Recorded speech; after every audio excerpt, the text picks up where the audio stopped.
right before you started recruiting, what were you doing?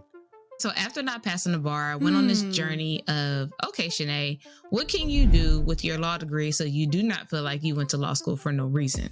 I did what we call doc review. So doc review is pretty much like a company or a position where you sit in front of a computer all day and you just review documents. What's the most interesting thing you've maybe seen a candidate negotiate for lately? Shit. Listen, one time I said, what's your salary expectation? I had a candidate ask for at least 725 total comp. And I was like, at least. I was like, oh gosh. And so he was like, listen, he said straight up, he was like, listen, I worked here before. I work for Google now. I want to come back here.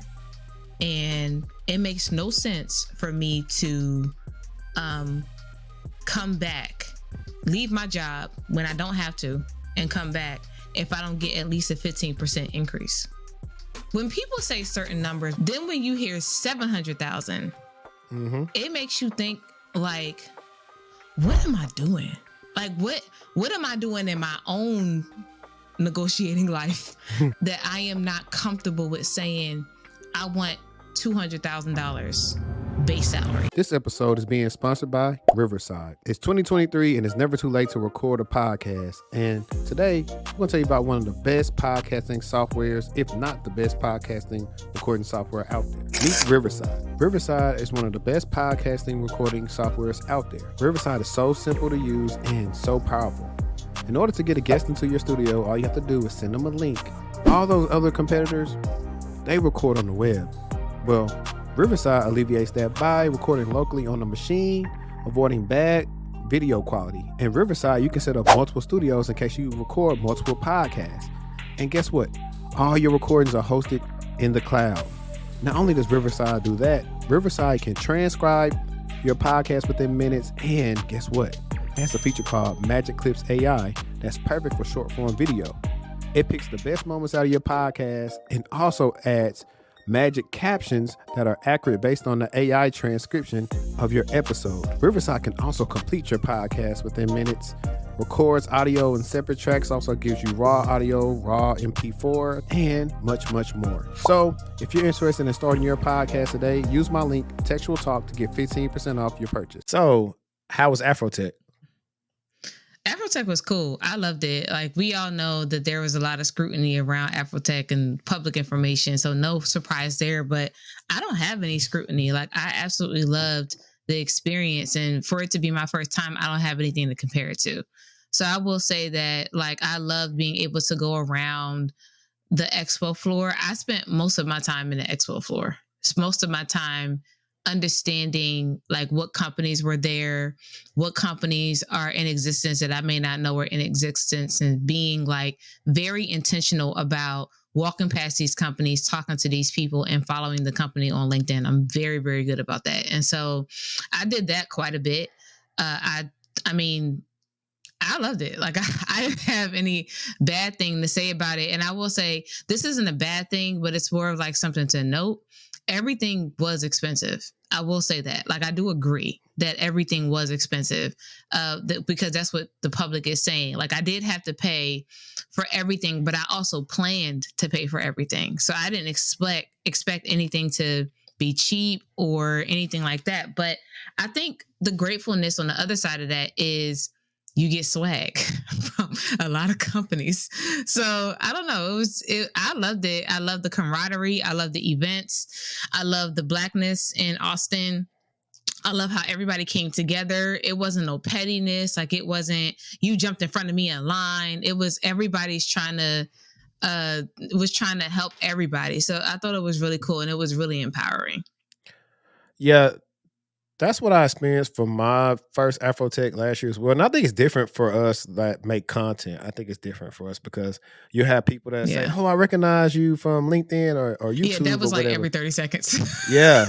So you run into that. And so it's a different experience for you. I didn't go there last year looking for a job. I was there actually on behalf of my company. And you're right, everything was expensive, but I also had a company car. So they paid for everything. Yeah. And I think that like what we experienced is good, but I think for the people who are coming for more, or I'll say like this, I didn't get to come this year because our company didn't have a booth. So they were like, okay, well, why are we gonna send here people for? And then my manager wanted me to come, but he was okay. We got to find some justification. So what are they going to be talking about there? And they take so Right. long to release like their sessions that we couldn't find the sessions. And by that time, the company just said, "Hey, we're scaling back on travel in Q4." So Yeah. I know I made a tweet saying, "Hey, I believe AfroTech should partner with like the CompTIAs, Microsoft AWS, and Pearson, and all these people just try to do like some certifications or some other things they can do there, so other companies can. I mean, I think companies want to send their employees there, but it's hard for them to Mm-hmm. make a justification if it's Yeah. not going to help them enhance their role or do anything that's going to positively affect the role. And so that's the thing. For the most part, I've told people this too, like, or you can just plan for it and just if you want to have like a really good time and network, like that's probably like what the peak is for, is like networking. Like I see you met Zaytoven and everybody else. Mm-hmm. I got to come Dude, in that's on what I his. did. No, go ahead. That's what I did. I apologize for interjecting. That's what I did. Like my company didn't pay for me to go. So, and I knew that I was going on my own dime, which meant I planned financially the entire year so that I understood that whatever Ubers I was going to be paying for, whatever food I was going to be paying for, the hotel and my flight and anything that I wanted to really do, I was okay with, financially being able to do that. So I don't go into things as like, well, they should do this or they should do that. Actually, it's their event. They can do what they want. Like I don't go into stuff like that because they should do this is not going to matter if they believe that whatever their organization has to do for it to be as big as it is and successful as it is, then they have to do that. And if you have to charge a heavy penny, then you do. Now, I do, on the other hand, think like, dang, like it was expensive, especially for people who need a job and who might have used their last to hopefully find a job while they were there. I do think that at some point there has to be some type of revisiting of how much the tickets cost. But on the other hand, you have early bird tickets, which I do Yeah, they believe got early that bird right I now. do.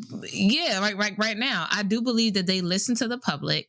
They released the early bird tickets, which are very affordable right now. And I'm just like based on what you get, like you get a 5-day conference, well, 4, because the first day is registration. You get a 5-day conference or a 4-day conference for however much you're paying, but you get all of this access with it. And so I don't know. Like I'm on the edge for both, but then you also have companies who are paying for scholarships for people to go and all of that. So yeah, I don't know. I enjoyed it. It was dope. I only went to one learning lab, which honestly, I wasn't surprised that I only went to one, but I'm glad the one I did sit in on, it was very valuable because it was talking about relationship building, and it was by Shopify, which was really, really cool. And so relationship building is something I talk about all the time. So that was perfect for me. But a friend of mine who is also an influencer was telling me that the learning labs are more for people who are in technical roles. And for me, who's in a non-technical role, I can understand why the learning labs are for more technical people, but it was still beneficial if I would have made it. It was still it would have still been beneficial for me, for someone who recruits for technical roles. Yeah, I agree. And this will probably be the last thing we touch on this topic. I was telling people it's not the same thing, but I say if they go to like vendor type of conferences, they'll kind of see the difference of what a little bit of what I'm saying. Granted, it's a vendor, but like for example, I've gotten a chance to go to Splunk Conf in Vegas twice, and it's Mm-hmm. much different because they have these people that are the industry that are helping you with do things that's related to your job. You can take different courses. You can go there and get certs.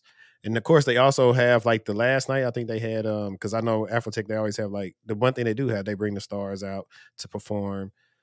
The last night of Spunk Conf, they had DJ Jazzy Jeff there, and there was like this party, and it was pretty cool, really big, like in the Expo Center. Like Afrotech, actually, listen, Blavity, if y'all ever listen to this, do Afrotech in Vegas one time. Do Afrotech in Vegas. It may be expensive, but it may be worth it. It'll be worth it because the thing in Vegas, depending on, well, really all the hotels, you don't have to leave the hotels because a lot of times they're connected to malls. Mm-hmm. So that's the whole reason. It's like, just do it in Vegas. Do it at the Venetian. Do it at the Venetian or the Palazzo. I stayed at the Palazzo. So do it there so I can come back and get a suite. I know that's right.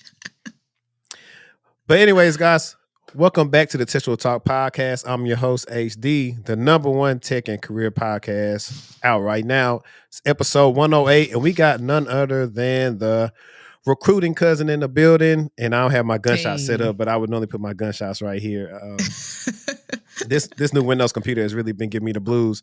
Before we even recorded this, I had to switch out capture cards and do everything else. Just listen, I'm just dedicated to getting y'all this good content. And for those of y'all that know her, she is a superstar, especially on LinkedIn. Like, she could share something, and I think people just resonate so much with her, and that's why I want to get on the show. It's been a long time coming.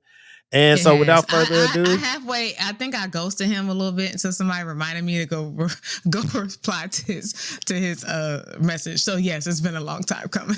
Yeah. But I mean, I think I think you run into that a lot with podcasts. And some people actually I don't have a VA, so I do listen, guys, I'm the person that gets all the guests on the show right now. So I don't have VAs to go reach out to people. I think it's a little bit more personal if I actually reach out to you versus someone you never talked to before. Yeah. But I want to go ahead and introduce herself to the audience because she's been on a couple of pods. I've kind of taken some notes from some of the things she said. And I had another, as a matter of fact, I added it. I added to the questions because I said, let me go search to see what she's talked about. And I said, this is a good topic. So I did throw it in there. But okay, cool. Without further ado, here's the recruiting cousin. Hey, y'all. So my name is Chenae Erkerd, a.k.a. Recruiter Cousin. I am originally from Camden, New Jersey. Went to school at St. Augustine's University in Raleigh, North Carolina. Majored in political science, minor in English. Pledged the Delta Sigma Theta Sorority Incorporated. Went on to law school at North Carolina Central University School of Law. Graduated in 2015, and to my surprise, I didn't pass the bar. So I took the North Carolina bar 3 times. I did not pass it. And so that forced me to pivot into something different. And so from that experience, I teach other people how to pivot from one industry to another. I teach job seekers how to stay afloat, be frustrated, but keep going and all that stuff. So at my core, I'm a motivational speaker, spoken word artist. And then I put kind of like my spoken word motivational speaking and marry that with my job, which is recruiting, and something I love doing. So that's me. You answered one of my questions already because I didn't know the answer because I was going to ask you about the bar stuff. But briefly, I do want to touch a little bit on Chenae the artist because I did find a lot of like articles people have done with you, and you had like different projects out. Is that, are you still working on any of that or what? Is that on the back burner? I wouldn't say it's on the back burner. I would say it's in the middle of my mind. So anytime I need to release or I've been doing too much with job seeking and I'm starting to feel empty, that's where writing comes in for me and the motivational speaking for me. So I do still write. I recently came back from Jamaica probably about a month ago. So my last poem I wrote about a month ago after taking a very long break of not writing anything. And I'm spiritual. So I felt the Lord telling me if I don't write something, I'm gonna lose it. And so I started writing again. And as I'm going into the holiday season, I'm thinking about writing a little more. I took a break in writing books. So I wrote 3 books before I turned 30. That was a goal of mine. And so I don't know if my next book is going to be poetry related or if it's going to be job seeking related or if it's going to be both. It will probably be the latter. I'm probably going to incorporate being able to teach people how to job seek from information I put in a book with throwing a poem, in there every now and then. So I may do that, but it's still up in the air. I kind of right now I'm writing for me and not writing for anybody else. And I actually, my next time I'm doing poetry publicly is in December. I got asked to do poetry the other day. So I'll be doing poetry in December. And I feel like when you said the Lord told you if you don't use it, you'll lose it. I feel that so much. A lot of people don't know this about me, but I pretty much grew up playing the drums. I was a church drummer all the way up until I moved out to Texas. And I have not played drums so long. However, most musicians, as we tend to do if we're listening to music, we'll probably act like we're playing our instrument to whatever song we do. I do it all Mm-hmm. the time. And I'm always like, dang, man, I need a drum set. I haven't played in a while. Just like, I'm so busy. And like, that's the thing when you have, I'm gonna say, like, if you're decent in multiple interests, it's like, where do I do everything? But I actually do. Yeah. How do you fit everything in? But I actually do want to like get back to playing because it's a release. It's a release. Anything you feel, that's what I like about music or the arts or even a lot of things that I did there, I'll translate it onto the content. Like yesterday, I knew we were going to do this one on a Sunday, so I knew I was going. I could get this out by tomorrow if I wanted to, but I'm not. Mm-hmm. So I shot a solo episode. I always tell my content creators, even though if you're guest based, sometimes just tap into your audience one on one. That's how they just come back for Mm-hmm. you and you build that relationship with them. I had stuff I want to, get off my chest, talking about my career, job search, like regrets of like taking the jobs because there's more money, like all those different things that I want to get out, I can get out and I can put it out in that avenue. And that's one of, I think, the beautiful things about content, regardless if it, get a million views or one view is yours. That's what I tell people Yeah. all the time when it comes to creating stuff. Yeah, definitely. I hear that. And the next thing I want to ask you very quickly is what made you, I guess, want to be a lawyer? Was it the fact that like growing up, like as Black people, we typically grow up and people normally attribute success to being like a doctor, a lawyer, or something like that. So Mm-hmm. it was like that aspect of like the prestige of that, because this is a different question, but I think we noticed to be true. Yeah. People would much rather say I talked to a doctor, a lawyer, versus someone who is probably very successful in the other field, but that name that they does not have the recognition. And I think people Sure. are attracted to those titles. Was it that, or was it like an actual love of, okay, I want to be a lawyer because I want to help people that can't help themselves, or some of the things that people get into law for? Yeah, it was the latter for me. I was never pressured to do anything outside of what I wanted to do. My mom, my dad, my grandmother was very good with that. So I decided that I wanted to be an attorney. And it's interesting because I don't have a Cinderella story. I decided I wanted to be an attorney because I was watching court TV one day and I saw the judge. And that's what I wanted to do. I wanted to be a judge. And so I was like, okay, in order for me to be a judge, I got to go to law school and I got to become an attorney first. So my ultimate goal actually was to be the first African American woman on the Supreme Court. I got beat to it, but it's okay. So I wanted to do that and was watching court TV, made that decision. And then I truly asked myself, like, why do you really want to be an attorney? Why do you want to go into the legal field? And my answer to myself was I had some family members who had gone to jail. I had some family members who had also gone to prison. And I knew that they probably either knew or did not know what the law said based on their rights. And so I wanted to be that voice that, for the voiceless, essentially, that voice that had the information from a close-knit type of person, where I wanted them to be able to come to me and ask me questions and I can give them the right information, versus someone who this is a job for them and they're going to do their best. I would have preferred, if I was a person in the family who was an attorney, then they can go, oh, let me go to my cousin and ask her. Or let me go to my friend and ask her, so on and so forth. Or let me go to my sister, whoever I am to you. I would have loved to be that person. And it's interesting because in law school, I was very much that person. So like my aunts and uncles and whoever would call like, hey, Chenae, I know you're in law school. I have this question. And so that happened a lot. But what would also help me was I had a very like traumatic experience that happened in my family some years ago while I was still in law school. And I was able to articulate some of the legal parameters around what was going on. And it helped me to stay calm. Emotionally, it was taxing, but legally, it helped me stay calm and confident in knowing what was rightfully ours and what wasn't. And so it helped me ask a lot of questions to my mom and aunts and uncles and grandparents of, do y'all have wills? Is it a written will? Is it a holographic will? Is it a non-competitive will?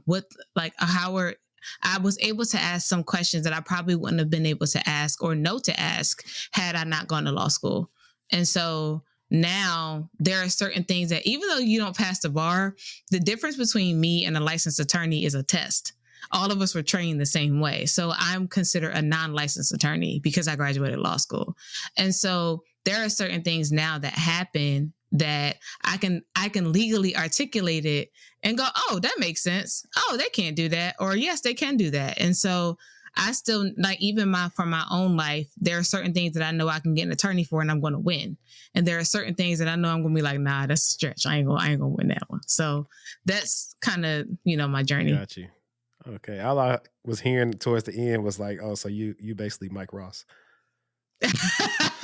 Right. I like Mike Ross. Honestly, that was my dude. Yeah, I like Mike too. And I just thought about, like, there are other people, like I say, on YouTube as well, where like either they are practicing law, they're in law school, and they'll just take these big cases and they'll just use based on what they know about the law, and they'll just break down the cases and people just tune in. Mm-hmm. I think that's one of the best skills I tell people all the time. A soft skill about knowing your audience is being, like you said, being able to articulate those legal parameters.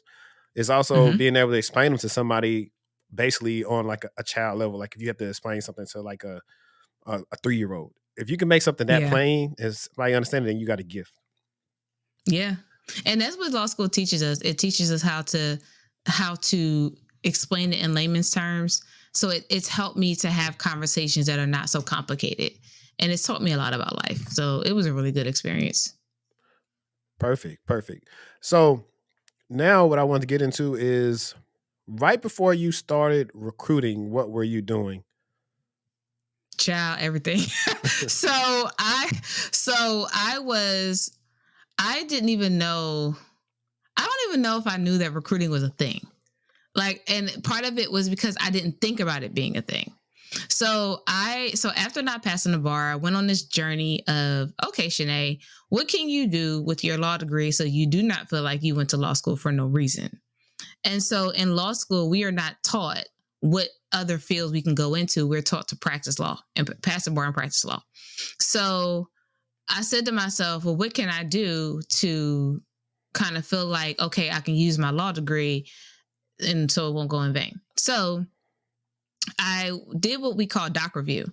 So doc review is pretty much like a company or a position where you sit in front of a computer all day and you just review documents. And you go through and you try to figure out like what's relevant for a court case. Is this in discovery? Understanding like what the court case is and all of that. And so it was easy money. If I'm keeping it a buck, I don't really think I was good at it, but it was still very much easy money. And for a while, I was fine with it because it was easy money. And then I realized I'm a little too ambitious to just sit here at a computer and look at a computer all day and just click and review documents all day.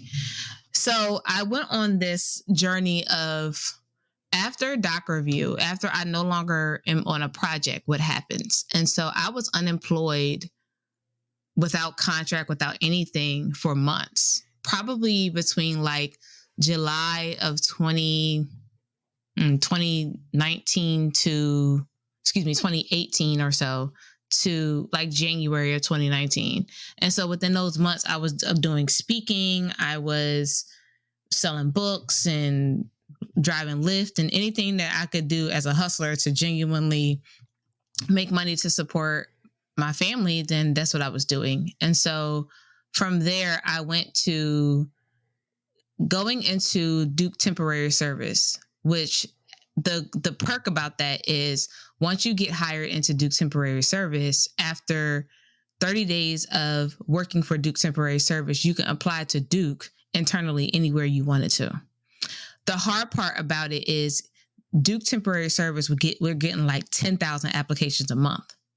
And so I'm just like, okay. So my husband, thankfully worked for Duke. So he passed my resume, literally old school, passed my resume around until it got to one of the recruiters. And then the day before the recruiter was vacating his role, he passed it to another recruiter who was a recruiter over Duke temporary service. And that's how I got in. And so my husband was definitely the plug. So I always attribute my first opportunity to him because he very much Terrence is definitely a G when it comes to that. When it comes to supporting his wife. And so I was a secretary for Duke's Law School, ironically, with a law degree. Of course, I had people coming up to me saying, "Here's Chenae Erkerd, JD. How are you here?" Yeah. So I had to answer questions like that. My second assignment is how I got into recruiting. So in my second assignment, the recruiting manager was my supervisor, and as she's teaching me what I need to do with my job. So my original job was to be a compliance officer, and I had to go into Duke Tip and get rid of all of the old resumes that were more than 3 years old. So I had to they had resumes that was like 20 years old. So I had to discard all of them because at that point it's a liability on the institution. So she came to me one day and she was like, "Do you want to be a recruiter? You want to learn how to recruit?" And I was like, "Yep. I ain't got nothing else to do." Sure. Because at this point, I am over it. I had been looking for a job. I had graduated December 2015 from law school. I had not been able to pass the bar, find my first salary job. And I went contract to contract. And when the contract was over, I didn't have a job. Like, it was frustrating. So that was a 4-year period. So by the time I got to Danita, she was like, "You want to be a recruiter?" I said, "Yep." Because I'm on my last at this point. At this point, I'm tired of job seeking. I don't want to do nothing else. And I'm very much beaten down. And so she taught me the lay of the land. She taught me how to recruit. And she taught me how to understand the candidate experience. And so she broke my resume down. She rebuilt it. And within 2 months of her rebuilding my resume, I had a job, my first full-time role as a full-time recruiter on the healthcare side of Duke. So that's when I pivoted into healthcare and then ultimately tech. Nice, nice. Like, if you would have came and found me back in the day, even though I wasn't doing the career stuff back then too, I was like, law, you should go in, like you was doing compliance work. I would have said, come to the security side, governance, risk, and compliance. Because they need a lot of that, especially the people that pay attention to detail, especially with like audit stuff and risk stuff, like just catching stuff. Yeah. And they pay big money. But I'm glad you really did like most of the heavy lifting for me when it came to the questions that's going to ask you about getting into recruiting. So let's talk about that first gig at Duke. And because I did want to ask, I know you did the first recruiting gig there, and then after that you did talent acquisition. So I want to talk about like the difference between the two as well. Yeah. So talent acquisition has, and I don't think people understand, it has, like, talent acquisition itself is the umbrella. You have recruiting, you have sourcing, you may have like an HR business partner in there.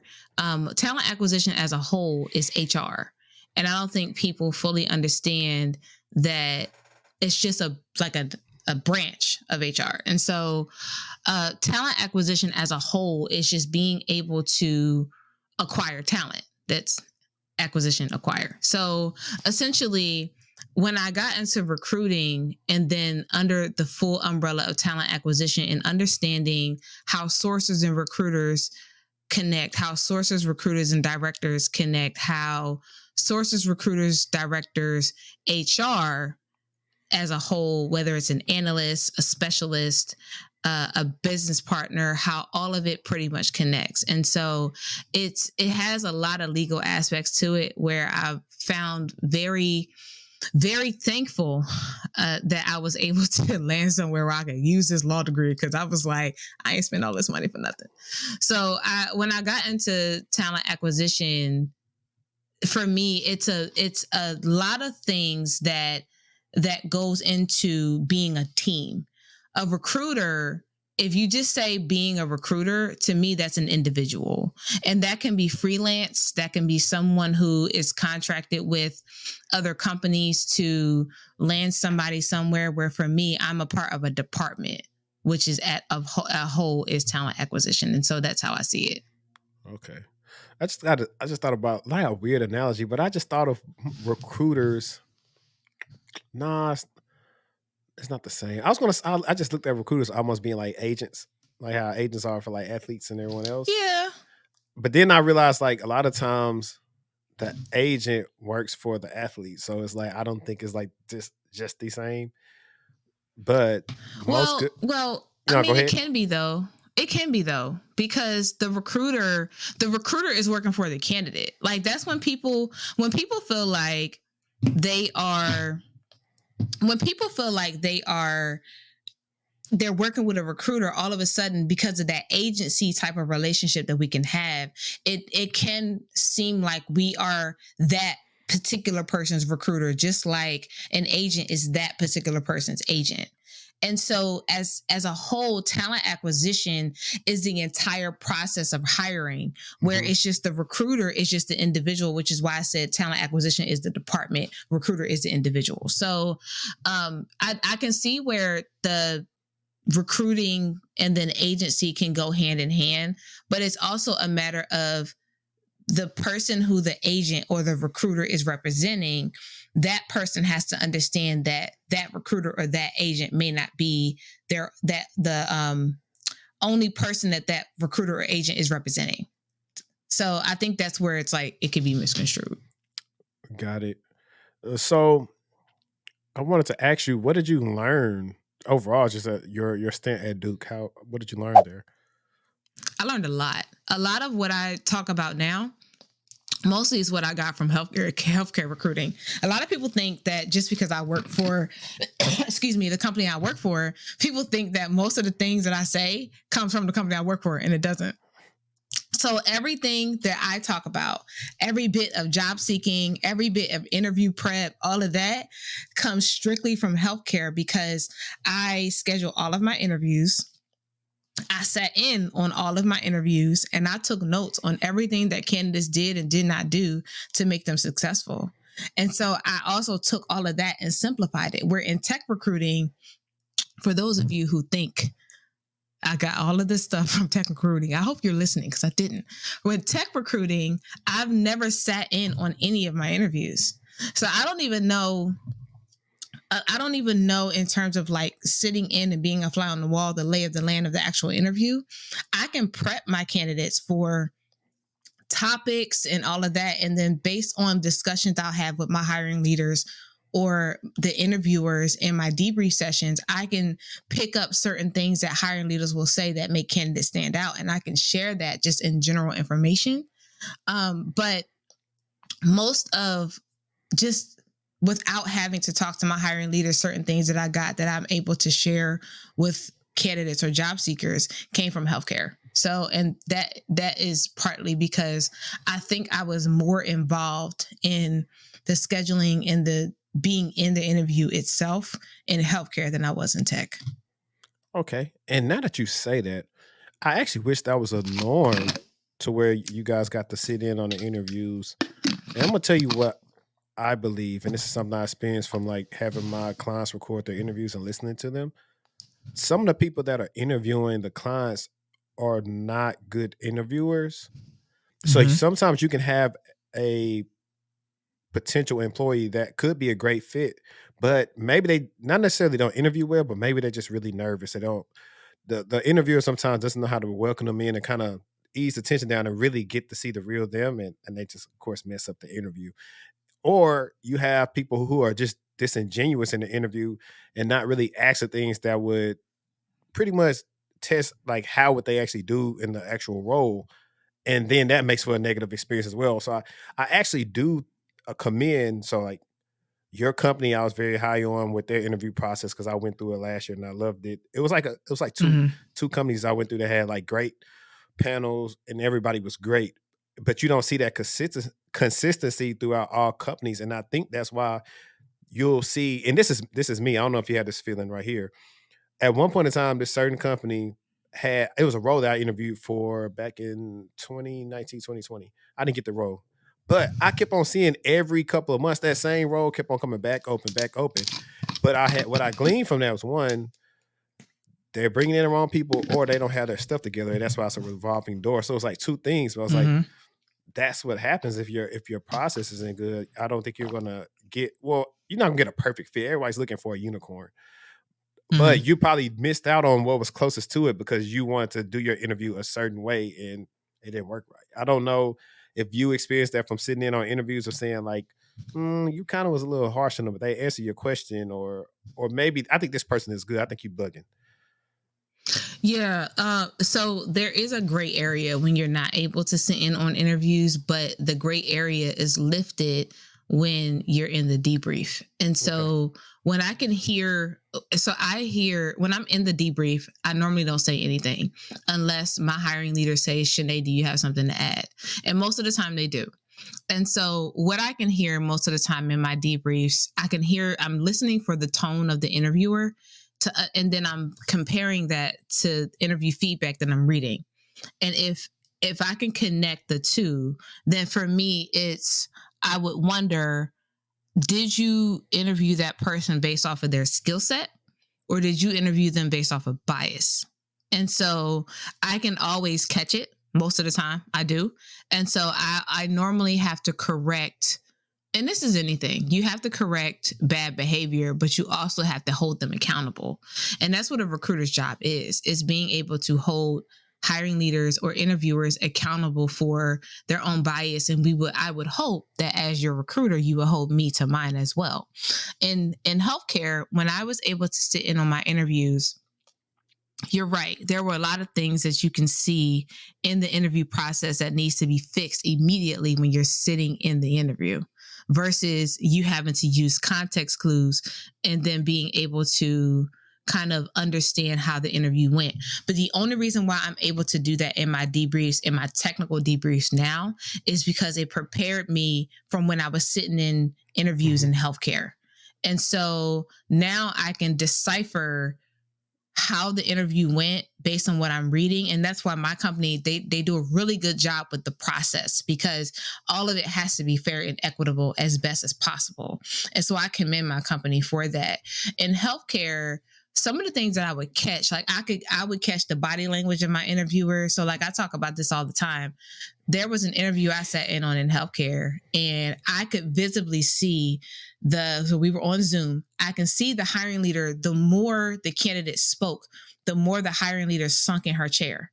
The candidate spoke, she kept sinking and she kept sinking. And I'm like, why does she keep going down like further? So I made sure I sat up. Now, mind you, my camera was off, but I made sure I sat up and I sent her a message on Zoom, a private message. And instead of her doing it subtly, she went like looked at the message and but I literally said, hey, you're slouching, sit up.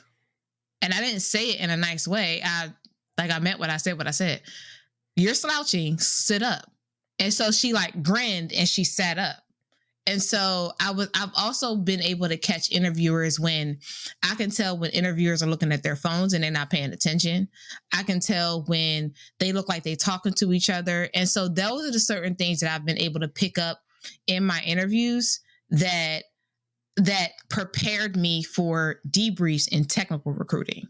So it helped me understand how to be an advocate in the moment. So then that way, if I'm not able to sit in on interviews later, that I can be an advocate after the fact. That's dope. I'm glad that you brought that in, and hopefully the audience is listening, because there's so much that people don't understand about recruiting. Even me, because I've never recruited before. There's so much people that what they don't understand about it, that they just always feel like they're the victim. I saw, and I meant to share it with you, but I didn't know how I was going to fit it in, and I may share it with you really quick. As a matter of fact, where's my phone? I'm gonna send it to you on LinkedIn. Is it okay? Because I saw something on Instagram that was like, "What do you think about this?" Oh no, it's not and that. I can't remember. That was me. Was it your stories? Yeah, that's from YouTube. Yeah, I asked them, could they give me some context, because I answered that question back, but I also wanted context to see okay, what are you talking about? Okay, I'm gonna share it. Let me take it. All right, so what it was the dude applied for a job and tagged Apex Systems in, and it was talking about please contact me on why I was rejected with no interview by the recruiter. I feel like I was qualified, that's why I applied. He deleted the post, but I remember what it said. And it just was hilarious because, when I went to his profile, I said, okay, I guess he got experience. But then as you go to him talking, it's like, oh, he don't have that much experience. And he probably just wasn't a good fit. But it was just hilarious to me that he tagged Apex and said, why would y'all reject me and not even talk to me? I was like, what is going on with people? I was like, I still get rejected for stuff all the time, and I got more experience than most people. I was like, here's what it is. You'd be surprised how bold people are, because we get it too. I've gotten those emails like, why you reject me and you ain't even call me for a recruiter screening. I've gotten that. That's crazy. Uh-huh. That's great. We'll get into some of that too, because that's why I had like a take. It was like the bad part of recruiting that people don't talk about, like the things that you guys deal with sometimes. So Yeah, like real quick. So when I first started in my current company, so there was a position that was posted, and it was cyber threat analyst and cyber threat hunter. So of course they sound the same. And so the candidate was disqualified from the cyber threat analyst role, but he wasn't disqualified from the hunter role, which was mine. And so he sent me an email just randomly. It was like, he started with, "So let me get this straight." And I was like, what? Like, I had to remember, Chenae, you on your work email. Like, I had to come back, like, hold up. And so he was like, "I would appreciate if you could tell me why I was disqualified for this role, but I haven't even talked to the hiring leader yet." And I was like, "What are you talking about?" And so he came back and realized he inadvertently sent that email, not realizing that the analyst role wasn't mine. So he wasn't disqualified from my role. He was disqualified from the other one. And he immediately, like, when he realized it, it was too late because I had already read the email. And so I responded and I said, "Let me tell you something." I said, "Chenae, say this nice because this is written so you don't get fired." I said, "I understand your concern and I will speak to the hiring manager." I said he could either be in meetings, he could have been pulled away, it could have been an array of things that makes him kind of pause on the hiring process. I said, "But before I do that, reread the tone of this email before you ever email me like this again. And before anybody can tell my manager what I said, I went directly to my manager and told her exactly what I said. Because you're never going to be able to tell on me. I'll tell you exactly what I said. Because for me, if one of my core values of my company is respect, I'm going to demand it. And so if you disrespect me, I'm not going to come at you, but I'm going to ask you to not use that tone with me if you need me to help you. And so there are certain things that now there were recruiters who disagreed with me, like, you should just be able to take it. And my counter to that is if I am operating under a company that a core value is respect, you can't tell me just take it because it's disrespectful. So yeah, we deal with a lot of stuff that a lot of people don't know. Right. And I would say if you deal with that, that's setting a precedent of people can always come at you a certain way. And so you got to nip it in the bud. And I also sense like you might have been a teacher in a past life. That It's tone with me and that. talking to the kids and making them put their heads down. It's not that.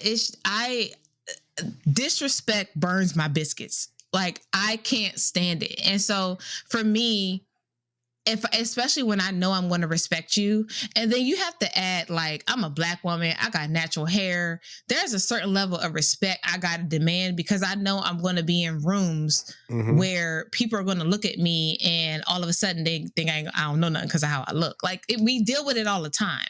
And so I'm already aware of that. And I just teach people how to treat me. I was disrespected too much in my life in general.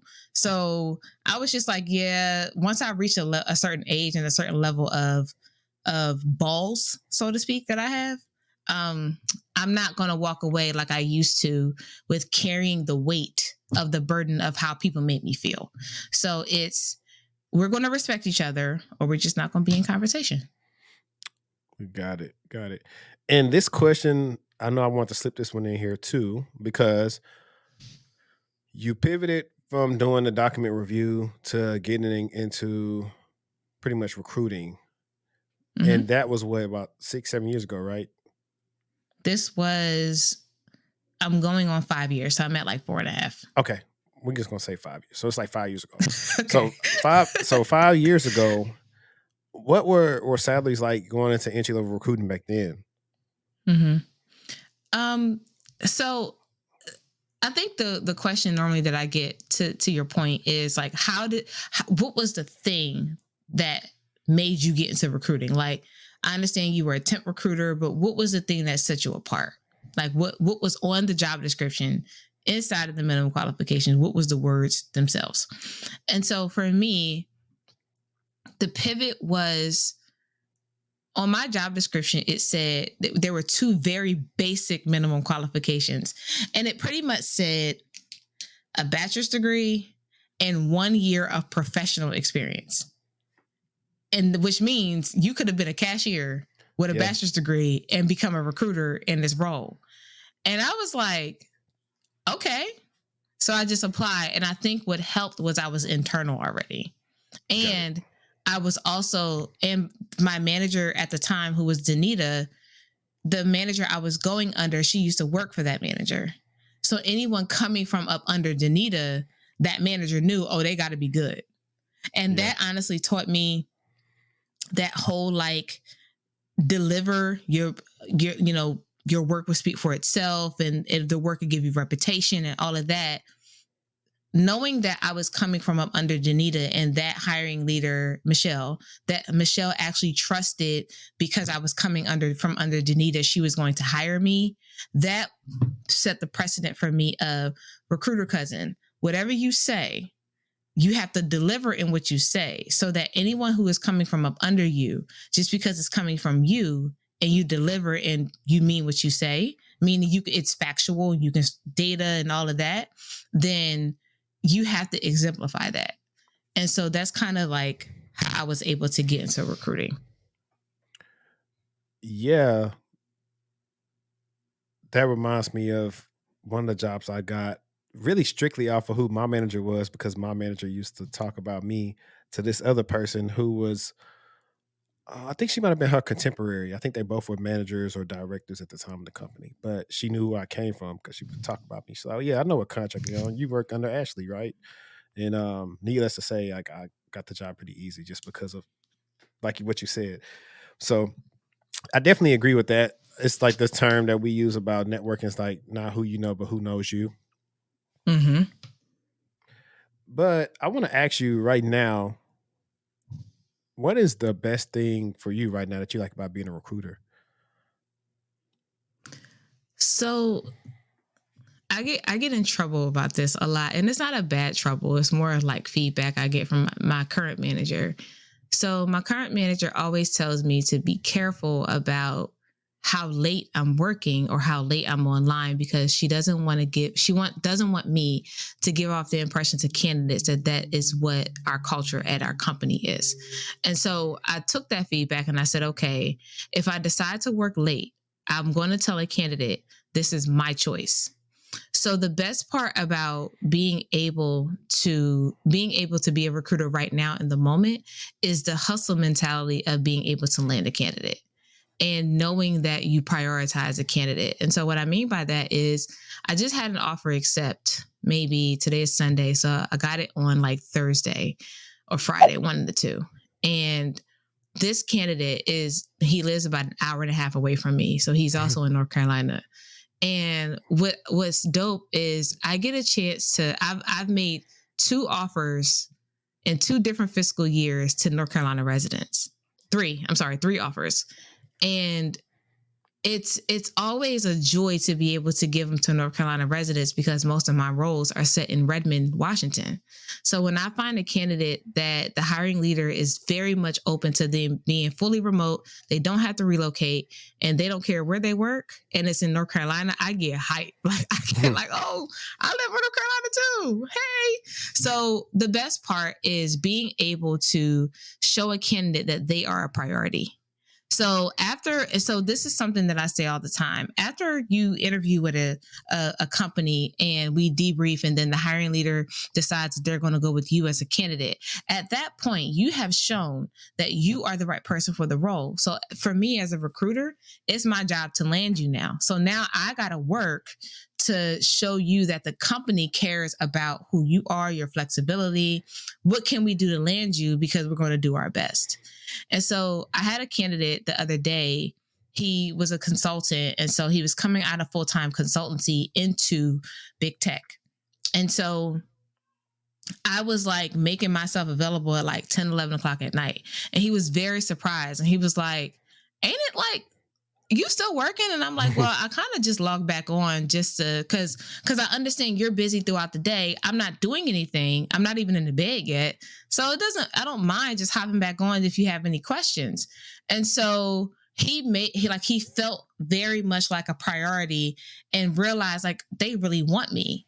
So the favorite part of my job right now is showing candidates exactly that, and then being able to see their lives transform when I make them that offer and be able to show them where their money is going and get them to understand where their money is going. That's dope. And as a person who, like I said, raved about y'all's process and then another process, I feel like every other podcast episode, I'm talking about how great Yahoo's process was, specifically the recruiter that I worked with.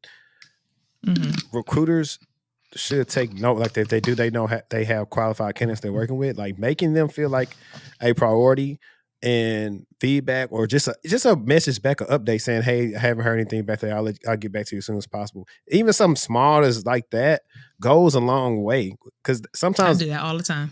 Right, because sometimes I'm not trying to ask you. I just want to know, hey, did you hear anything? Because we're all interviewing with different people, but I really like you guys, so I want to make sure, like, did I miss anything or what's going on? But when recruiters act like that, it really speaks to the type of recruiters and people that you guys have at the company, which makes us more inclined to actually choose you guys over other people because of, like you said, the prioritization. Mm-hmm. So I'm glad that you're one of the few that's out there doing that, really giving people those good experiences, because typically that translate over into like a good onboarding process and have a good company and run into good people. So that's great.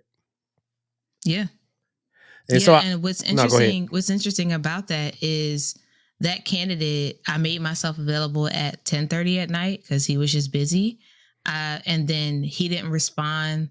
After that, he didn't respond till like 4:00 in the morning. But I just so happened to wake up and I grabbed my phone and I just like, he don't know, but I was on my phone in the bed. But I just like, hey, real quick, because I wanted to catch him. So I was like, hey, real quick, we can meet at 8:30. And he was surprised that I responded at 4:30 in the morning. And I only did that because my hiring leader wants to land this candidate. In my mind, we about to go into Thanksgiving. The process of the background check and all of that can take some time, knowing it's the holiday season. And I was like, I'm awake. And so in my mind, I'm like, I don't care what time it is. If like I need to be able to land you, and it's not taken away from my life, but it's going to add to my professional life, genuinely not drilling anything out of my personal life, then I don't see an issue. And I don't see an issue with, like, same thing with AfroTech. I was at AfroTech, not representing my company, but I was also on PTO. And I knew that there was going to be a candidate that while I was out of office, my hiring leader was going to debrief, and then they were going to choose a candidate. They debriefed, they chose a candidate that I knew they would choose. So I stepped out of AfroTech real quick, called her and made her an offer. And I was like, hey, just let you know, I'm on vacation. I understand that. I said, this is on my own. They're not asking me to do this, but I wanted you to know that an offer is coming tomorrow. So just to kind of ease your mind. And she was like, oh my gosh, thank you so much. Like, I appreciate you just giving me a chance to breathe. And I was like, yeah, it's coming. I just wanted to let you know that we'll talk about the numbers later, but you are the chosen candidate and an offer is coming. To be able to ease a candidate's mind like that, I don't think people fully understand what it does to a candidate's psyche when they are just waiting for an answer. So I just rather not take you through that. Right. You don't know the half of it. I tell, and being a person that's been through this before, hearing like, oh, you're going to get an offer, you're going to offer, but you never get anything in writing and get it, like, what happens? So that's why I always tell them all the time, hey, let's just keep interviewing so we get something actually in writing and you get some equipment, because things change. Like for me, everything was verbal. Then they say, hey, got some kind of bad news for you. We got to pull that rec because of the economy next year. We're going to try to rehire again in Q1. I mean, so it's like, you're like up on the high, and then you realize, dang, now I got to start all over again. And it'd be like that sometimes. But while you were talking about making offers, I figured we jump into one of the questions that I had for you, because you're talking about anxiety with Black people. And I know I get anxious when I'm just waiting on an offer. Like until I see it, and it's probably just from the fact of being laid off and stuff before, but like I get anxious when I'm waiting on those offers. Why do you think it's Black people that we tend to negotiate or ask for so low of a salary? So this is perfect. This question is perfect for the timing because I was literally on Instagram this morning watching, one of those reels where the person is interviewing somebody just on the street and they go, "Oh, you're in so and so. How much do you make?" And the person shares what they make. Mm-hmm. And so there was a white lady interviewing a black man, and he was talking about how he's a system admin, and she asked, "How much do you make a year?" And he said 93,000. And so now my recruiter mind, for someone who makes offers, I went, okay, if you're starting out, I can see 93,000. I can even see 70 if you're just starting out. Right. If you got some years under you, that's when you go, okay, I'm hitting 125, 135, 150 and up. And so she asked if he was happy with his salary. And he paused, he shook his head, and he said, "I'm grateful." And I went, nope, absolutely not. Mm-hmm. Because my recruiter ear said, "You are not grateful. You want more money." Yep. And so we don't ask for what we're worth because we are taught to be grateful for what we have. And I don't think that's fair. So in certain Black communities, if you're on one side of a Black community, if you make 80, you make good money. Like, you have made it. And on the other side of the Black community, if you ain't hitting 130, you ain't making nothing. Mm-hmm. So I think that we ask for a lot less money because we are playing catch up. We're not privy to a certain lifestyle until we have seen it. And lately, tech has been the industry where we've seen a different type of lifestyle. What we are not paying attention to, though, is we're not paying attention to the money that comes from utilities, manufacturing, oil and gas, from a high level perspective, energy from a high level perspective. And so tech right now is sexy. Everybody wants to be in tech right now. Again, not paying attention to the other industries that really pay you good money. Black folk, we are taught that if we are not, like, very beginning of this, if we're not doctors and lawyers, it's not really a prestigious type of job or industry that you're in. And for us, is when you come from a city, if you work for the state, you got a good job. Like, I'm from Jersey, specifically Camden. So if you work for the city, or i.e. the county, you in a good job. If you work for the state, you're in a good job. And so we're not taught how to reach a little higher for a little bit more of a complicated role that makes our skill set very niche. And so I just feel like we're taught a little later in life. We're not, the STEM programs are available now. The STEM programs weren't really, I didn't really know a lot about STEM when I was in school. So they're not, it's not a sexy thing to do, right? For me, when I grew up, it was, you play basketball, you play football, you were a good writer. You could do math, yes, but they didn't also teach us where math could take you. And so, if anything, it was, I want to go to college. I don't want to go to college. I want to go into a trade school. All of that is good. But the path to getting a really good salary and understanding where your money goes, I didn't really learn that until I got to my 30s. So I feel like we're taught late.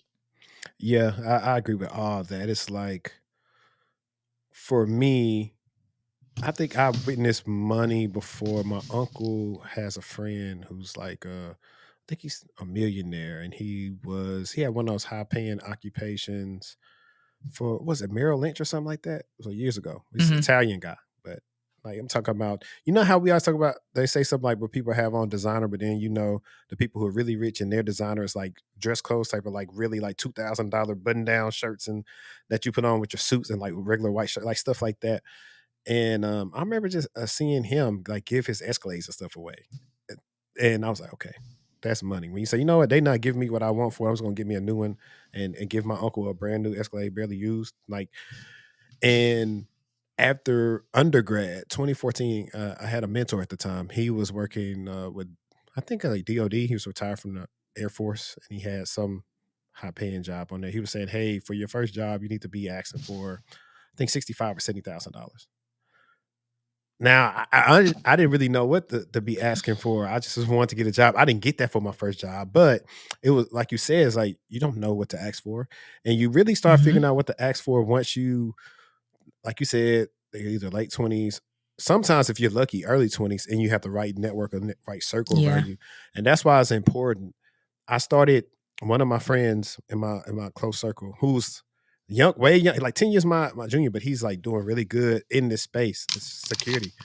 And he was telling me about the new offer he accepted. I was like really happy for him, and I just started thinking back to myself. I was like, this is what people mean when like you count like your closest people around you, what they're doing. Typically, you may start doing too, or everyone is going to be in a similar path of making like either a lot of money or a little money. You'll mostly see like a Mm-hmm. group of, I hate to say it, but like I want to say broke people. But let's say people that's just not making a lot of money, average people hanging around. Then you will have high achievers all being around each other. It's rarely, like you said, middle ground where you just got these other people that's just around people. I think it's like the ends of the spectrum, and that's one of the ways you figure out you're making money. Like we also see people who stay at companies too long. Most people who stay at companies too long are underpaid.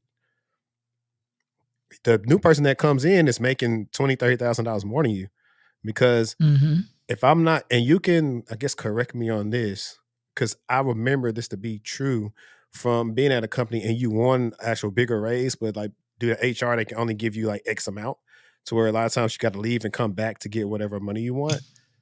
Mm-hmm. I think you run into that too. It's like a lot of different Mm-hmm. things. And I'm from the Happens. South. So it's even worse in the South when you say about good jobs. I'm from Shreveport, Louisiana. People are typically nurses, firemen, or policemen. So if you're Mm-hmm. a fireman or something like that, oh, you got a good job. I mean, like 5 days on, 5 days off, they really don't make that much money because they got so much free time. They work second jobs. But STEM, cybersecurity, networking, recruiting, what's that? Mm-hmm. You don't see anything of that. Back home, if you in Shreveport making $80,000, you got it. Are you interested in starting your career in the cloud? Well, if that's you, then I got something for you. Level Up in Tech is a comprehensive 24-week program guaranteed to help you land a high-paying role in the cloud. Some of the skills that they teach you in Level Up in Tech are server config and troubleshooting, AWS, infrastructure as code, CI/CD, scripting, containerization, and more. Level Up in Tech has helped over 800 people start their career in the cloud. So, if you're interested in the program, click the link in my bio, click under Tech Resources, and click on Start Your Cloud Career. Mm-hmm. You can have your car, a house, you made it. But Mm-hmm. anywhere else, 80,000 is you might not be able to get an apartment in a decent area. Right. So yeah, Right. that's the TED talk on that. I think that could be like its own conversation one day, so we can really It break down can. the psychology of us. Because I did an It episode can. on that a while back. I found an article, and it said it's like it's two things, right? I think two things also happen when it comes to I know because black women complain a lot about getting underpaid. So two things happen. I read this article and I can find a video for you that way you can see what I read it from. I'm saying a lot of people sometimes the black women get underpaid because they're not negotiating right when it comes to their salary. So they're getting paid because they're not asking what they should get paid for. And Mm-hmm. two, sometimes they are just being offered lower than what their white contemporaries make. So Mm-hmm. like I believe two things can be true in that as well. And that's why you need a recruiter cousin to help you out. Say, no, that's too low. You trying to ask for 105 and this role pay up to 185. We finna submit you Yeah. for 155. Yeah. And it's interesting because I've openly said in my role now, I didn't negotiate my salary. I didn't feel like I had to. Now, knowing what I know now, would I have probably, but I'm still glad I didn't because when I was offered my role, my base offer without me negotiating was 38,000 more than what I was making in healthcare. Add the sign-on bonus and stock option. When you add all of that together, it went to a good maybe almost $50,000 more than what I was making. And my salary now, since I've been promoted, salary's gone up and bonuses and everything. I've grossed a good more than 65 to 70,000 over what I was making in healthcare. And so I didn't negotiate my salary because I didn't feel like I needed to, because it was already life-changing as it was. And knowing what I know now, though, would I tell people to negotiate their salary anyway? Yes. If you negotiate your salary, though, the question is, do you have something to stand on for it to make sense? So like when you're negotiating your salary, do you have a compete offer that you want this company to beat? Are you taking a pay cut because, in base, and you want it to go up and sign on in a stock option? You can't just say, I want more money because I want more money. It has to make sense. It's got to be valid. I don't think people fully understand how negotiating salaries work. It's, if I offer you $150,000 in a base salary, but you want 175, but the 150 is technically a salary increase for you, and there is no compete offer, there's no pay cut, you don't have any dependents or anything like that, it's really hard to justify going up in salary and being equitable within the team that you're about to go into. So I don't think people fully get what goes into, and I may actually write a template on this, what goes into negotiating your salary and why it's important to have something to stand on. Like, you can't just say, oh, I want to make, like everybody, I want to make $100,000 in tech. Cool, great. What do you have to stand on? What do you have to offer? Why should we pay you that? What have you done for me lately? What have you done for me lately? Correct. Nah, I agree, because as a person who, at this current company, I actually took a pay cut to get out that last role, I was able to successfully negotiate a sign-on and a comp buyout here because I was taking a pay cut and I said I need this, and they saw that what I was making the last thing, because they got to see documentation. Okay, you say you're finna get this bonus, in 2 months, show it to us. And so you're right, it has to be justified. Or you gotta say, based on the market or what you got, what you've been seeing in the market, this is what I deserve. This is the value I believe I could bring to the team. I can help do X, Y, Z. Sometimes you gotta big yourself up and then say, you know what, I guess you're right. And I will say, a lot of times people are expecting you to negotiate, but like you said, negotiate in good faith, not just throwing some number out of the way, hope it sticks. That's why I'm glad that more companies are putting a range on there, because a lot of people, like I tell people all the time, I say, you can't try to get the max range because they want you to have somewhere to grow. So you got to figure out what number is going to be a minimum that you would stand on, like you said, that you would accept if they don't budge at all. So don't play yourself on that minimum. Like, don't give this wide range. Like, maybe stay within 15 G's of a range you want.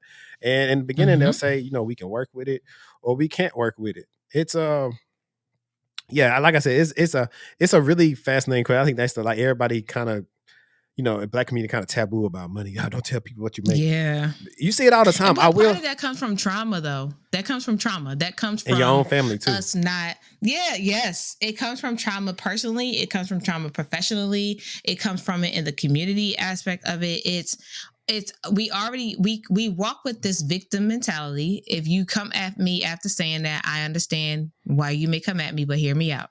We walk with this victim mentality that I deserve to make a certain amount because whatever, right? The victim in you says, I was done wrong before and you're still doing me wrong because you're not giving me what I want.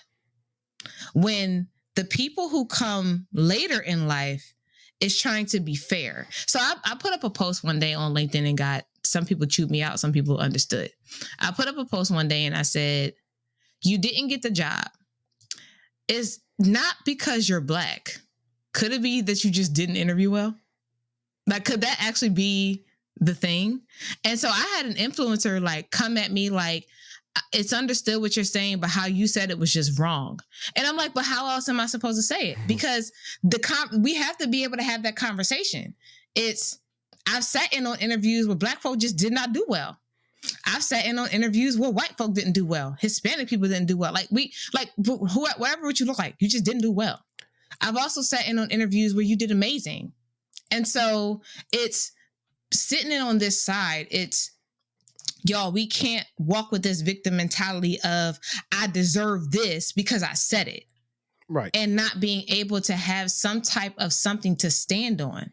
And so I want to be able to teach our community, like, yeah, we do deserve it, but you have to give evidence of why you deserve it. And that may come from, you taking a pay cut, or you have a compete offer, or you may be a single mom or a single dad, and you're the only person in your house that takes care of your house of however many is in your household. Like it's a lot that goes into it. And so I don't want us to continue to walking around with this victim mentality of we're done wrong. We already know that. We done wrong. Yes. We are done wrong. Yes, we know that. Okay. Can we overcome that by giving evidence as to why I deserve this? Does it mean that our counterparts are going to be made to give evidence? No, but we already know we got to do it. So I just feel like at this point, we already know what it is. So we're going to fight against it, but we're also going to adapt to it until we get into the spaces where we're the decision makers and we won't have to. Right. And so that's where I'm like in that space. Yeah. And I said, that's like one of the answers I said to that thing that I asked in my story. I said, well, when we become more like managers or hiring managers and own our own companies, we probably can help combat this thing. But like you said, just because you feel like that, like I felt like that in 2018, not because I was Black, but I felt like I went through some interview processes and I just felt like I don't know. I got weird vibes from time when I met the people in person, because back then these were in-person interviews. So looking at nothing but older white people, all like in their 50s or 60s. I just felt like they wasn't finna hire me. They just brought me in to interview me. I feel like that sometimes. Can I prove that? No, because I know that interview went well. It wasn't one of the ones I did bad. These are just some things I met, or sometimes I used to feel like this, that at certain times they didn't want to pay me what I wanted to be paid based on like they'll ask me for something and then just goes. I felt like that. Do I say that they just were being racist? I don't know. It was a lot of different things that I experienced through that 2018 job search. I can't prove anything. I know I had a company one time tell me, I believe they said something along those lines, I was the best fit, but they going somewhere else. That kind of made me upset too, because imagine a person need a job, you tell me I'm the best fit, but you want to go with somebody else. Somewhere else, like, yeah. That pissed me off too. So there are different things that we all go through. You just got to keep it trucking along and absolutely go with the company that believes in you, like that company that gives you that chance. That's most of the time what's what you need. Like that's right. I got this video and I said sometimes the job you want is not the job you need. Right. That's right. I remember that. So and since we're already on the salary topic, I wanted to ask something. Well, negotiations. What's the most, I want to say, interesting thing you maybe seen a candidate negotiate for? Maybe. Shit. Listen, I was gonna say this before you asked, but I heard this candidate, and I'm glad you asked that. I could just spit it out. One time, I heard this candidate say, I said, "What's your salary expectation?" Now, I'm sure you saw the first interview I did on Tech is the New Black. So when I did that one, I said someone asked for 400,000 total comp. Since then, I had a candidate ask for at least 725 total comp. And I was like, at least. I was like, oh gosh. And so he was like, listen, he said straight up, he was like, listen, I worked here before. I work for Google now. I want to come back here. And it makes no sense for me to come back, leave my job when I don't have to, and come back if I don't get at least a 15% increase. And I was like, okay. Like, I can't argue with that. Right. So now he did not get hired in one of the roles that I was recruiting for, but I'm not sure if he got hired back into another role that one of my colleagues is recruiting for. But when he said that number, when people say certain numbers, when I heard 400,000 total comp, I was like, wow. Then when you hear 700,000, it makes you think like, what am I doing?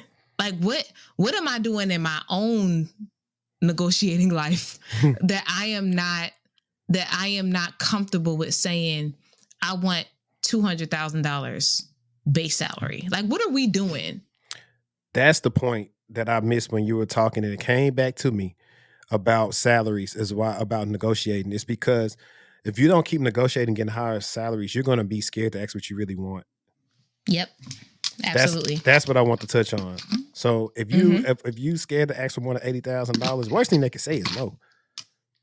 You'll never. You could be 15 years in and be scared to say, hey, I want at least, like you said, 400,000 comp. So I want 275 base, and I want this and bonus and this and that. You'll be scared to do it because you never asked for it, or if you haven't seen the offers come around your way. Like I just did the episode this week, and I was talking about the chick who makes pretty much like she made like $250,000 in tech this past year.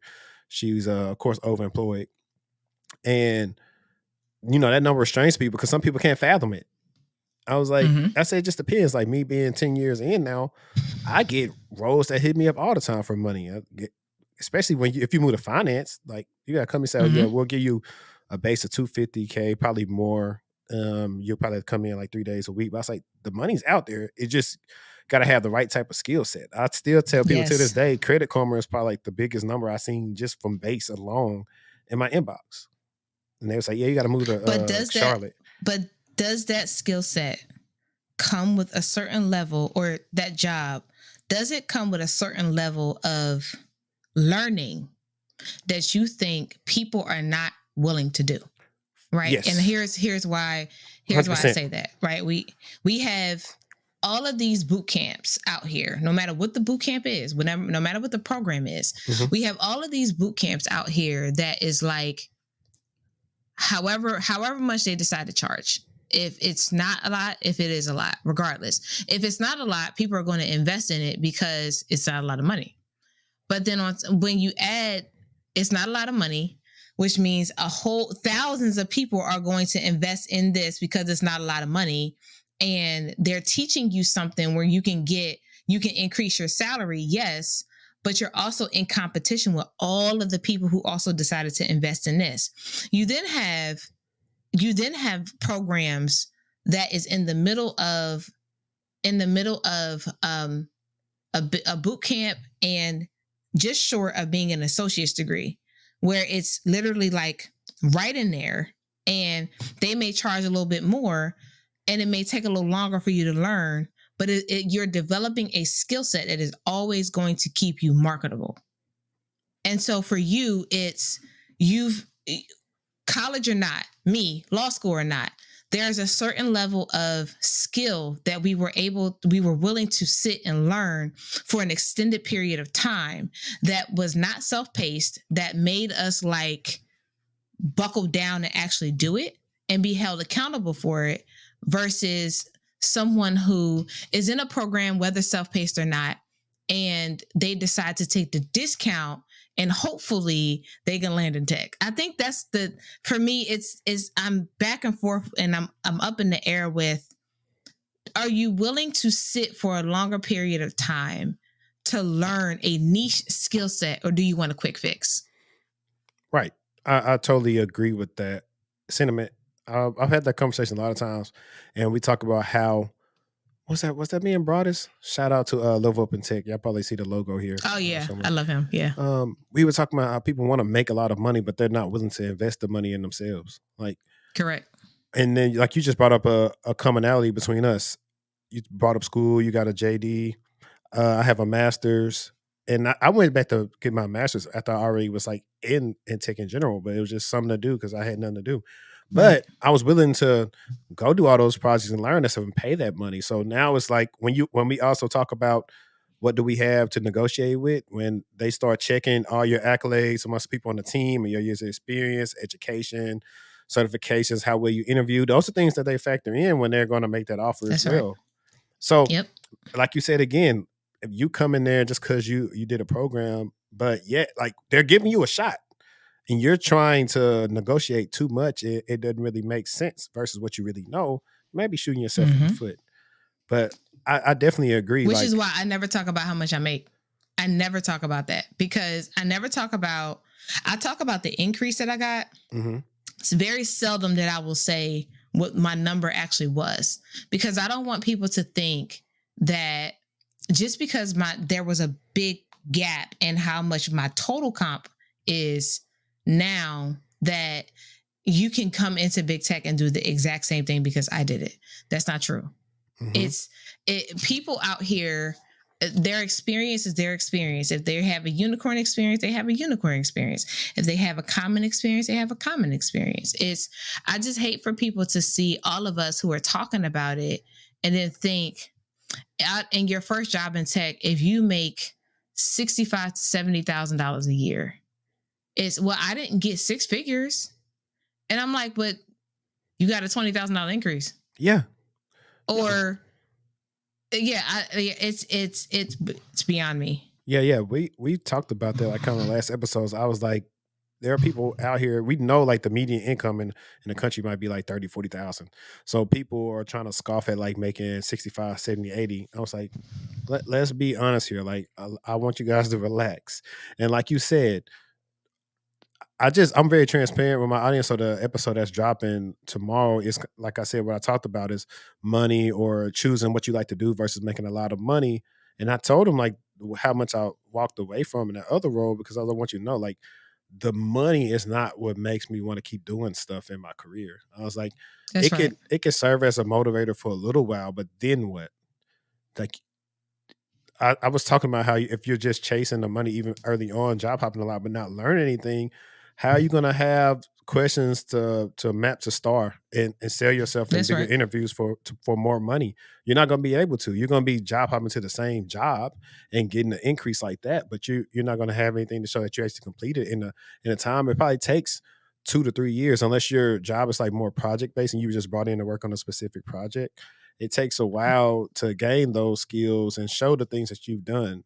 And so that's the type of stuff I'm talking about tomorrow, because that's what the people need to know. It's like, of course, yeah, you can stay somewhere 6 months and go get some money, but then what happens when you plateau at the same skills, and now the person who stayed at that same company probably 2, 3 years and they did all this stuff, so now this next job take them up here. That's right. And That's that's right. what that's something we're not seeing right now. That's right. Like you mentioned earlier, you talked about not going close to the max because you won't have room to grow. I tell people that all the time. And it's not to undercut you. It's if you make the max and then next year you don't get a merit increase because you can't, because you are at the max of your level, unless you get a promotion, you will not make any more money, which is going to make you mad. So for example, one of the most recent testimonials I got was this software engineer. First software engineer role, he asked for my salary negotiation template. I sent it to him. He got company one offered him. They had a max of, I think the max salary range was up to 114. And I want to say they might have offered him very close to that, but it was a contract role. The second company offered him a $98,000 base with a $10,000 sign-on bonus, and it was a full-time role. So he used my salary negotiation template, and with company two, he negotiated from $98K base. He negotiated up to $100,400 in base with a $15,000 sign-on bonus. But the role is also full time, and they're both very prestigious companies. And so when he was negotiating, I was telling him, you do know that the higher offer is not always the best offer. And he was like, no, I get that. Like, because you have to know where your money is. He was like, no, right. So he went with company two, which was a lower offer, but his total comp was more. Mm-hmm. Yeah. Y'all are getting a lot of gain right now, because these are the type of things I like to bring on here, so people can, whether they're driving their car, they just listening, they can just understand us talk candid about some things that they are not aware of, because some of the people are still just trying to get into the industry, or they're seeing a lot of different things out there that's telling them, oh, you should do this and that and get the money. But your career, I want everybody kind of just put this like in tunnel vision real quick. It's only been 3 years since the pandemic. It seems like it's been like 6. It seems like it's been like a long time, but it's only been 3 years. Everyone's really been trying to get a tech job. And so to you, that seems like you ain't did nothing in a long time, but it's only 3 years of your life. You still got a long way to go. So if you don't get what you're getting, just put your head down, do the work, figure out what you don't know, talk to people that's in the roles you want to do, and you can get there. And just sometimes some of you that's trying to get in, sometimes y'all just need to get off social media, because you mad you don't have what somebody else has, but you don't know what they did to get that. Sure don't. I tell people I got clients that want to break in and do this and that. I'm like, okay, well, what you been working on this weekend? Because y'all want these results that person A got. Like I was telling you about the guy, it's like pretty much like my mentee, but now it's also a contemporary, 10 years younger than me. For like the first 2 years of the pandemic, every time I'm up late because I'm working on something, he working on something. I was like, you seen all this stuff come to fruition now because y'all not willing to do all that. And some of y'all don't got no kids or family like I got. I'm doing everything while having 2 girls and having to please the lady and all this other stuff. Some of y'all is just y'all and y'all being lazy. Mm-hmm. And yes, I said y'all Mm-hmm. being lazy. So look, it is what it is. I want to ask you in the questions I have, since you came into recruitment with a different background, and I also may add, I think your transferable skills of the things that you did learn in law school helped you to become a phenomenal recruiter. What would be like some just essential skills you think a recruiter would need to actually succeed in their role? So this may sound very like very baseline, but you have to have empathy. Like you have to be able to connect with your candidates. A lot of recruiters that I come across, no one specifically, but just in general, a lot of recruiters that I come across, this is a job for them. And so you may feel like you're ghosted or a recruiter just went on to the next person because for some people, this is a job. Mm-hmm. For some of us, this is a passion. And so like I do podcasts on the weekends or after we record this, I'm going to jump on a call with somebody who just, at this point, she has paid for every single person to talk to. And I'm like, girl, keep your money. We'll just jump on a call and we can just go through questions. But in order for you to be a successful recruiter, one, you have to do your research. I think that is with any role. You have to understand what goes into making an offer within a certain industry and the differences between where you've worked before. So for me, that would be higher education and healthcare and legal. And then what's different from that in tech? So that's one thing. Another thing is I am learning from a lot of the senior recruiters who have been recruiters either longer than me or who have been in technical recruiting longer than me. And so part of that comes from me being very willing to humble myself to just learn. Because while I may think I'm the best recruiter there is, I also know that I don't know everything. So I'm very willing to sit classroom style and just listen to a recruiter, kind of how they run their desk and how they approach certain things. I've learned a lot from my own teammates about how to make offers that are very high offers that I wasn't used to. So I was taught how to actually do that. I was taught how to show up in offer calls. I was taught, and I'm still learning how to set certain expectations with my hiring leaders because there are certain things that you run across as it relates to certain hiring leaders and their personalities that you kind of have to set expectations with in the very beginning. I've been taught how to slow down because I actually move too fast. I know that about myself. So I've made dire mistakes in my job because I move too quick. And so my manager was just like, slow down. And I was like, cool, you're right. Like, you ain't wrong. I'm someone who I like to hear feedback, whether it hurts my feelings or not. And so I like to be able to process that feedback so I can understand. And something I'm learning now, I can understand how to filter feedback, what's for me, understanding what's for me versus if you're projecting. I've learned how to, and still learning how to, one of our directors said the other day, when we get feedback, it may not be feedback that you apply immediately. Some of the feedback is not an immediate application to it, but it has everything to do with you taking for future reference. And when it's time to apply it, you'll know. And so I'm learning how to also not be so hard on myself. So that's another thing that I think a successful recruiter is. It's not being hard on yourself. And it's genuinely a matter of leaving yourself room to make mistakes and giving yourself grace in the process. Because I think all of us as recruiters, we can say we made a ton of mistakes. And I know I've made a ton since I've been in technical recruiting. But I am grateful for the team that I've worked with, my sounding board at work, to be able to teach me something different and to show me a way that is in love and in wanting me to be professionally successful and not be someone who is just good at the candidate experience. So I've learned how to take all feedback from all angles, which is what a recruiter needs, because it's easy for me to be an expert in the candidate experience or LinkedIn and being able to pull people from LinkedIn into the company. Like, that's easy. That's the back of my hand. It's a successful recruiter also has to be open to strengthen those weak areas that we're not normally used to and be able to humble ourselves and go to people who are stronger in the areas where we are weak. That's nice. And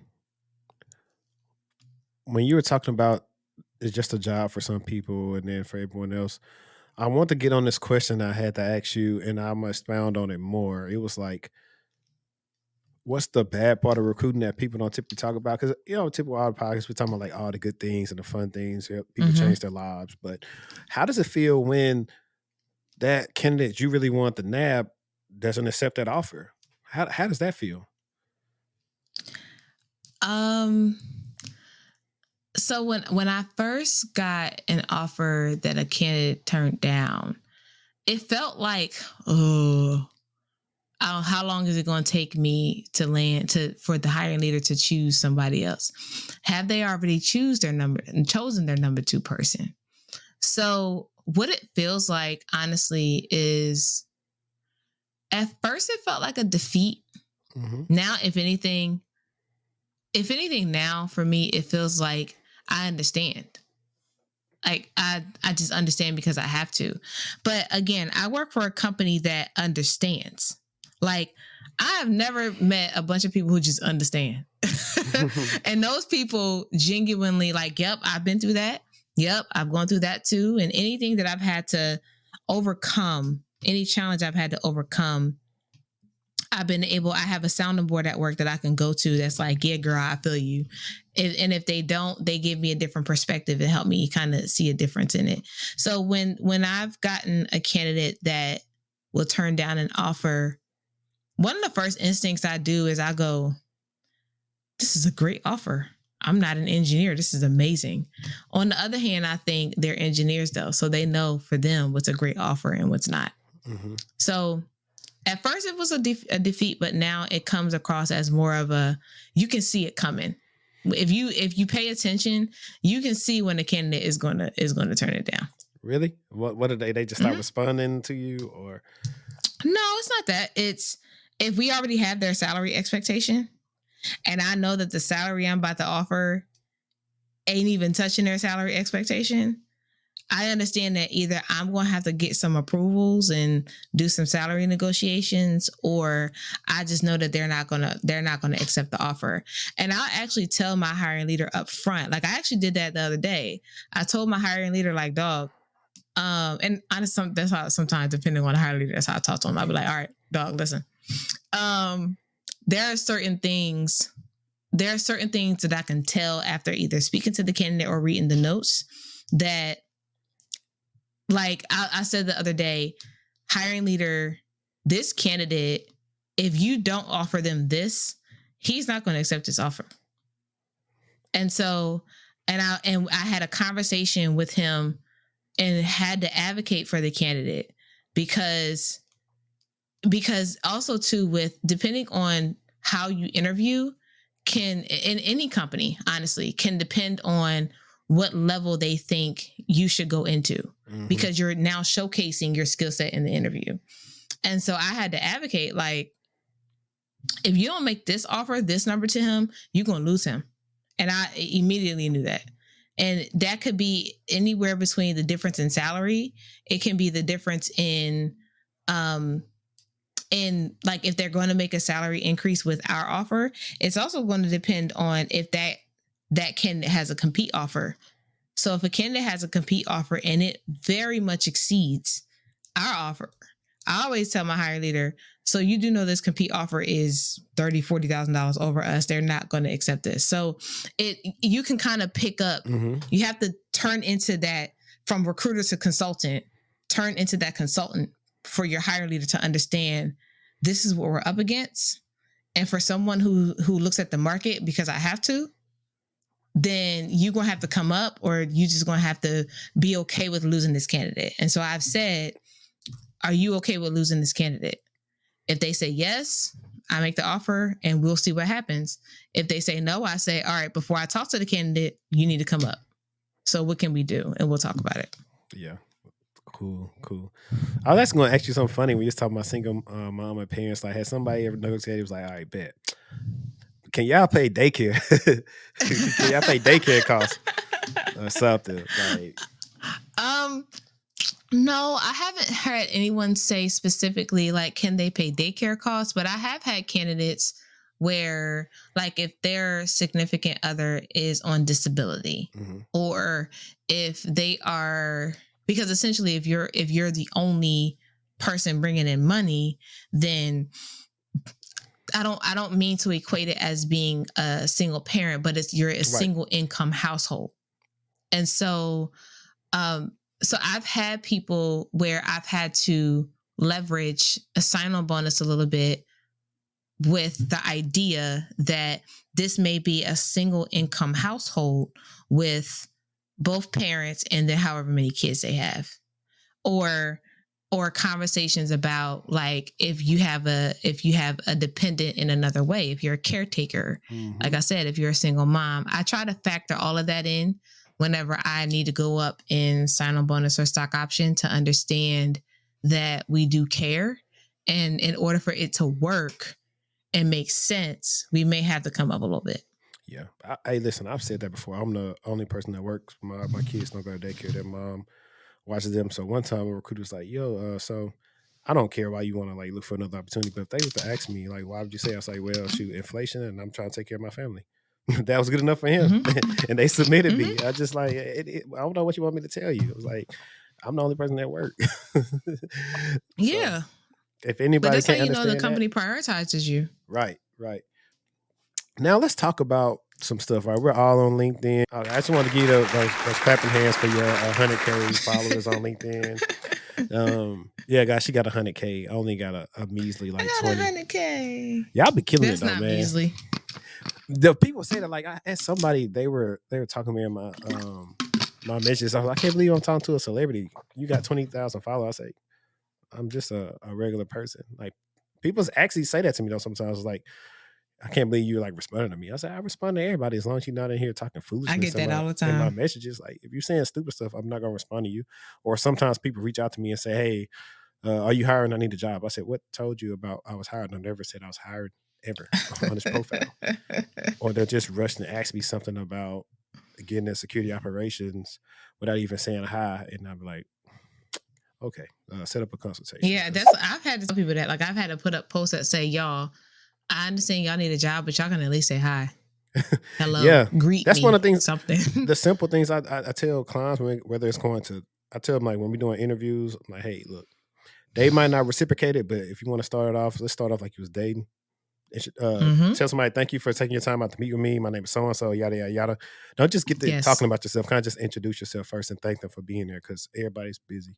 But I've noticed that too with an interviewer. My clients did like 3 times and said, hey, how you doing? The dude never said nothing back to him. So I told the person that referred him, because I used to work with that same person that interviewed my client. I was like, y'all need somebody else interviewing people. This dude's interviewing skills are horrible. And he couldn't tell my client was nervous the whole time during the interview. I was like, not once tried to ease him down. Like, I was nervous in my first loop interview with y'all last year. And the interviewer like calmed me down. He was like, it's cool. I know you're nervous. And he eased me in. And after that, I was good through the loop. And so that's why I was like, when you experience somebody that actually wants to interview you and not just want to ask you drill-based questions they Googled, you'll have a better experience. But I wanted to ask, like, what are what are job seekers getting wrong? Like, I do understand it is a tough market. I understand that. But what are they getting wrong? Why is so like I had somebody connected with me, my friend connected me like a young lady she's mentoring. And one of the first things she was talking about in her resume, when I said, I looked at her resume, I said, your resume is pretty, it's aesthetically pleasing, but it's doing too much. It's all over the place. It's not giving what you need to give. And her first reply back was like, "Oh, well, I'll work on it being more ATS friendly." And I was like, I don't know where people like kind of get that from, because the ATS is kind of just used to keep up with us applying to the jobs. But it's like, no, that's not the end all be all. If I say your resume is doing too much, because me, a human, looked at it and seen it's doing too much and it's not showing me much. And that's what people are. One thing they're not getting, they're complaining, I applied to 1,000 jobs and nobody said nothing. So one part we know is your resumes if you apply to 1,000 jobs. The other part may be, hey, your interview skills are bad. You might just not be interviewing. And then no matter what you look like, dog. Right. And I also tell people sometimes too, if you are applying to that many jobs, that means you're not applying to most of the same type of job. Your skill set may not fit all those roles you're applying to. They probably just interviewing you just to interview you, but it's like your skill set don't fit no 1,000 jobs. Right. Especially for y'all that's just trying to get into stuff. It's like, how do you expect to be successful at this job search without being intentional with your job search? I think a lot of people are missing that. Yeah. So I wrote down 4 things. I wrote down strategy and organization, and then interviewing, skill set, and expectation. So strategy and organization for me go hand in hand. Strategy says, and I would say my 5th one is networking. Strategy and organization for me are pivotal because people think that an effective way to job search is to mass apply everywhere where your arm stretches. And I'd be like, y'all, listen, I don't think y'all fully understand. Like, you're just literally just throwing applications out there and you don't even remember where you applied. So one of the things that a recruiter posted one day on LinkedIn, and he got like mixed comments around this, but he's pretty much said, it is not a good look when I, as a recruiter, reach out to you for an interview and you don't remember which company I'm a part of. I agree. Certain people said, you're right. Certain people say give them a break because they probably applied to all kind of people, all kind of places. I'm in the middle. He is right. But I've also been in situations where I've contacted people and they don't remember that I'm with my company. And I give them grace because the job market is what it is. It's the job market. So I understand.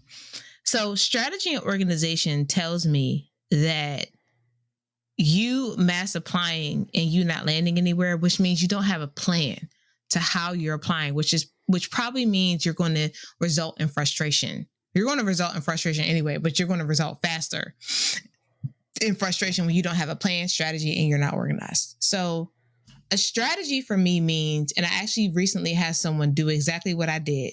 So exactly what I said. She applied to 12 jobs. She got 1 interview and got that offer. So she didn't mass apply. So what I said to people was, I said, pick the industry that you want to work with. So let's say, for example, that is tech. So since we're both in tech, let's say that's tech. So let's take all of the big companies that are under tech, i.e. the parent companies. So let's take all of the FANG companies. You have your Microsofts, your Googles, your Amazons, Apple, Intel, Meta, Samsung, so on and so forth. All of those big major tech companies that everybody uses. You take your skill set and you go to each of those parent companies and you determine if your skill set matches some of the jobs that they want to hire for. If yes, apply to those jobs. You then go by each parent company and you find their child companies to then understand if those child companies have a separate applicant tracking system or a separate application system where you can apply to those jobs separately and you apply to those jobs as well. After that, you're at the child company. You then figure out if that child company has what I call a cousin company. So any company that is attached to the child company or is in partnership with that child company, and you'll apply to those companies, you'll start to notice that certain companies are going to start popping up. You'll start getting into the nonprofits and the tech startups that you don't know exist. The question you should ask yourself at that point is, if I don't know this exists, I wonder however many people don't know this exists. It then narrows down your competition. Mm-hmm. You'll then start getting to a place where not only is your competition narrowed, but at this point, since you've reached so far down from the top to the bottom of all of these companies you've applied to, is it that you remember where you applied, so you're organized, you put that on the spreadsheet, you made note or do whatever you had to do? Can you get multiple interviews and then multiple offers based on this one line? You only chose Amazon, for example, and you went Amazon all the way down to the tech startup that might be in association with it. Can you get interviews or offers that is in relation to all of the companies you apply to and leverage all of the offers to get the best offer you want to make at a specific company? You go to the next FANG company and then next FANG company, you do the exact same thing. So then that means you are strategic and you are organized. The next thing is the interviewing part that you mentioned. Can you interview for real? Or do you think you can just interview? And have you really gotten true feedback from someone who has either been an interviewer, who has been a hiring leader, or someone in HR? It can't be just your friend who think, oh, you did a good job, girl. No, it can't be your mom. Oh, you did a good job. Even if your mom is in HR, you need someone who is non-biased. So it's, can you actually sit in front of someone, pay someone to mock interview you so you can get the nitty gritty on how interviews work and sit with someone who has experience in multiple industries so they can tell you how to prepare? The next thing is your skill set. Going back to your strategy. Do you have the skill set that says you have been set apart from everybody? Tech sales. And I start with that because everybody is wanting to get into tech sales, which I think is great. Tech sales, though, when everybody wants to get into it, it has turned into not so of a unique niche skill set, because now everybody's trying to get that skill set at the same time. You then go into like something you do, or even something that I do. Something that I do is not necessarily a niche skill set anymore because a whole bunch of people are tech recruiters. Mm-hmm. So it's investing in programs that is going to have you set yourself up to always be marketable. The fourth thing is the expectation. I think all of us have this unrealistic expectation of, I've been looking for a job for 3 months and nothing is sticking. And I always tell people, I don't mean to like discount how you feel, sis, but try 4 years and then we can talk. You've been looking for 3 months in a market that is not friendly to job seekers right now, where I'm talking to people who've been looking for over a year and you crying about 3 months. Now, again, it's not to discount how you feel, because feel how you feel. But we got to find a silver lining in it somewhere. And the expectation, while it's great to have an expectation, the expectation has to be leveled with the skill set that you have, the jobs that you're seeking, the industry that you're in, and then you're now competing with millions of people. So that expectation has to shift a little bit. The last thing I will say on this is networking. People wait until they need a job to start networking. And I don't understand that. Like people wait until they are at this point, like they've gotten so comfortable with where they are. It's almost as if they have forgotten what it felt like to be a candidate, which is why I always tell people I will never forget what it feels like to be a candidate.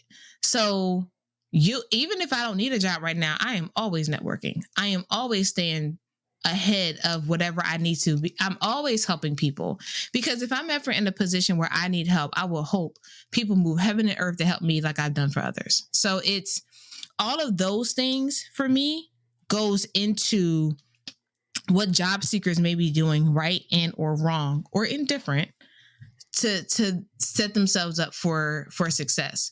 And out of all 5 of those things, if none of those things work, I have to attribute it not working to the job market itself, because there is a lot of people on the job market. So some of it just may not be your fault. Yeah. And I think there's some other things that I've seen being attributed to this as well. Now, earlier I was talking about the pandemic, how it's been 3 years since then. Everybody's want to get into tech. There was a lot of overhiring then. Most of the jobs were remote. Now they're requiring you to kind of be in some of these bigger cities again to have a better chance at landing a role. So now that people who are already struggling from the cities that are small, don't have a big tech presence or whatever job they're trying to get, they're really feeling it. Then I like to touch on the networking portion. I have people all the time. I apply all this. I say, but who have you talked to? Who have you reached out to? Have you been able to make any connections at the company that you really want to work at? Have you found anybody there? I applied to a FANG company recently, and instead of me initially just saying going, like I found a couple people that like work around the team that I applied to based on my skill set. I said, oh, this is a perfect fit. And I found a guy, and I didn't say, "Hey, I applied. Can you pull it for me?" No, I just said, "Hey, what's going on, man? How do you like working at?" I'm just saying, "How you like working at Netflix?" I just asked him, and we just started having a conversation or whatever. And then that's like later on down the conversation, like, "Yeah, I actually applied to such and such job or whatever." And then we just went from there. And then I found another person. I think that was a manager of like the team that's closely related to that team. And he was like, I'm gonna send your stuff over. It's like simple stuff. It may take some time. Like when I followed and connected all these people, they didn't accept me the same day. So I just always just check back and see what they did. I can't remember if I sent you that director's screenshot from what he sent me from last year about me as a candidate. But initially, how I found him last year was like, I'm really interested in this role. Let me see what team this is a part of at the company, and that's how I found him. That's how we got to talk before I even interviewed. So it is like I tell people, like my strategies are super simple. They might not be like quick, but eventually, if they do add you back, and then you get to talk to them now, if you had at least a decent experience with them, and you talk to them every couple of months, it just if they remember you, and that's a good thing. Like you're not gonna get the right a yes on everything. Maybe that role wasn't for you, but the fact of someone saying, "Well, I remember talking to him last year. He was pretty cool," and Yeah, by that stretch, I've told everybody, I said I was rusty then. That's why I was so nervous. I was rusty. I had been in a year in like a non-technical gig. And so I that's was right. feeling it in those interviews for real. And that's the other thing too. My job is to try to help you get enough interviews back to back so we can build that skill set up. Because even one of my clients was like, Mhm. he said, I learned a lot from you. I realized you were right. Like if I keep interviewing, it's going to get better. Because the first couple of interviews they did, they was kind of rocky, but you got to get used to it. It's like going to the gym. If you've been out the gym by Yeah, 2 years, you're not going to hit 225 on bench. sure ain't. Got to build back up. Right. You might start on the bar. You may be able to do like, 185 maybe once or twice, but you're not going to be what you were. And that's all it is. Mhm. That's why I tell people actually a cheat code is to just always interview because you're going to know what the market is looking for. You can write those skills down, you can learn them, and that way you'll be ready. You won't be blindsided when you see the trends start coming and you haven't worked on anything. And that's one of the other things I was talking about too on this episode. It's like you got to keep working. Like you can just come to work and just be in that same spot. But if you want to achieve and do good things in your career, then you got to keep on learning stuff. That's right. Now, as a recruiter, earlier I was telling you about the resume ATS thing. I've seen multiple recruiters say this, and I just want to see what you're going to say. Would you say like 9 times out of 10, like most of these resumes are bad? No, I wouldn't say 9 times out of 10. I would say that they're not bad. I think people are just using fancy templates to catch the eye of the recruiter because it's like, ooh, this is pretty. Let me look at that. And while it may very well be pretty, the resume itself may not be compatible to the applicant tracking system. So simple is the best way to go because, like, how everybody gets extremely irritated when when you hear, okay, now that you've uploaded your resume, manually put your experience in. And I used to hate it too. Now I understand why the system asks you that. Because if the system can't read your resume, if I can look at what you manually input, then I know if you meet the minimum qualifications, and I don't have to reach out to you to say your resume wasn't taken by the system. Can you send it again? Like, it slows me down. So in order for me to be able to decide whether you meet the minimum qualifications, I have to be able to read it. And so there are many times when resume words would be all over the place, and I'm like, oof. And then I'll go to what they manually input, and I'll go, oh, they do meet it. Okay, I can read this. So while it's annoying, it saves you on the front end to be able to put it in. The content of the resumes depend. So I am open about how long a resume is, and I know some people will say, "Oh, 1 page." Don't listen to people who say 1 page. I don't understand it. You can very well have a 2-page resume and be fine. Mine is 3.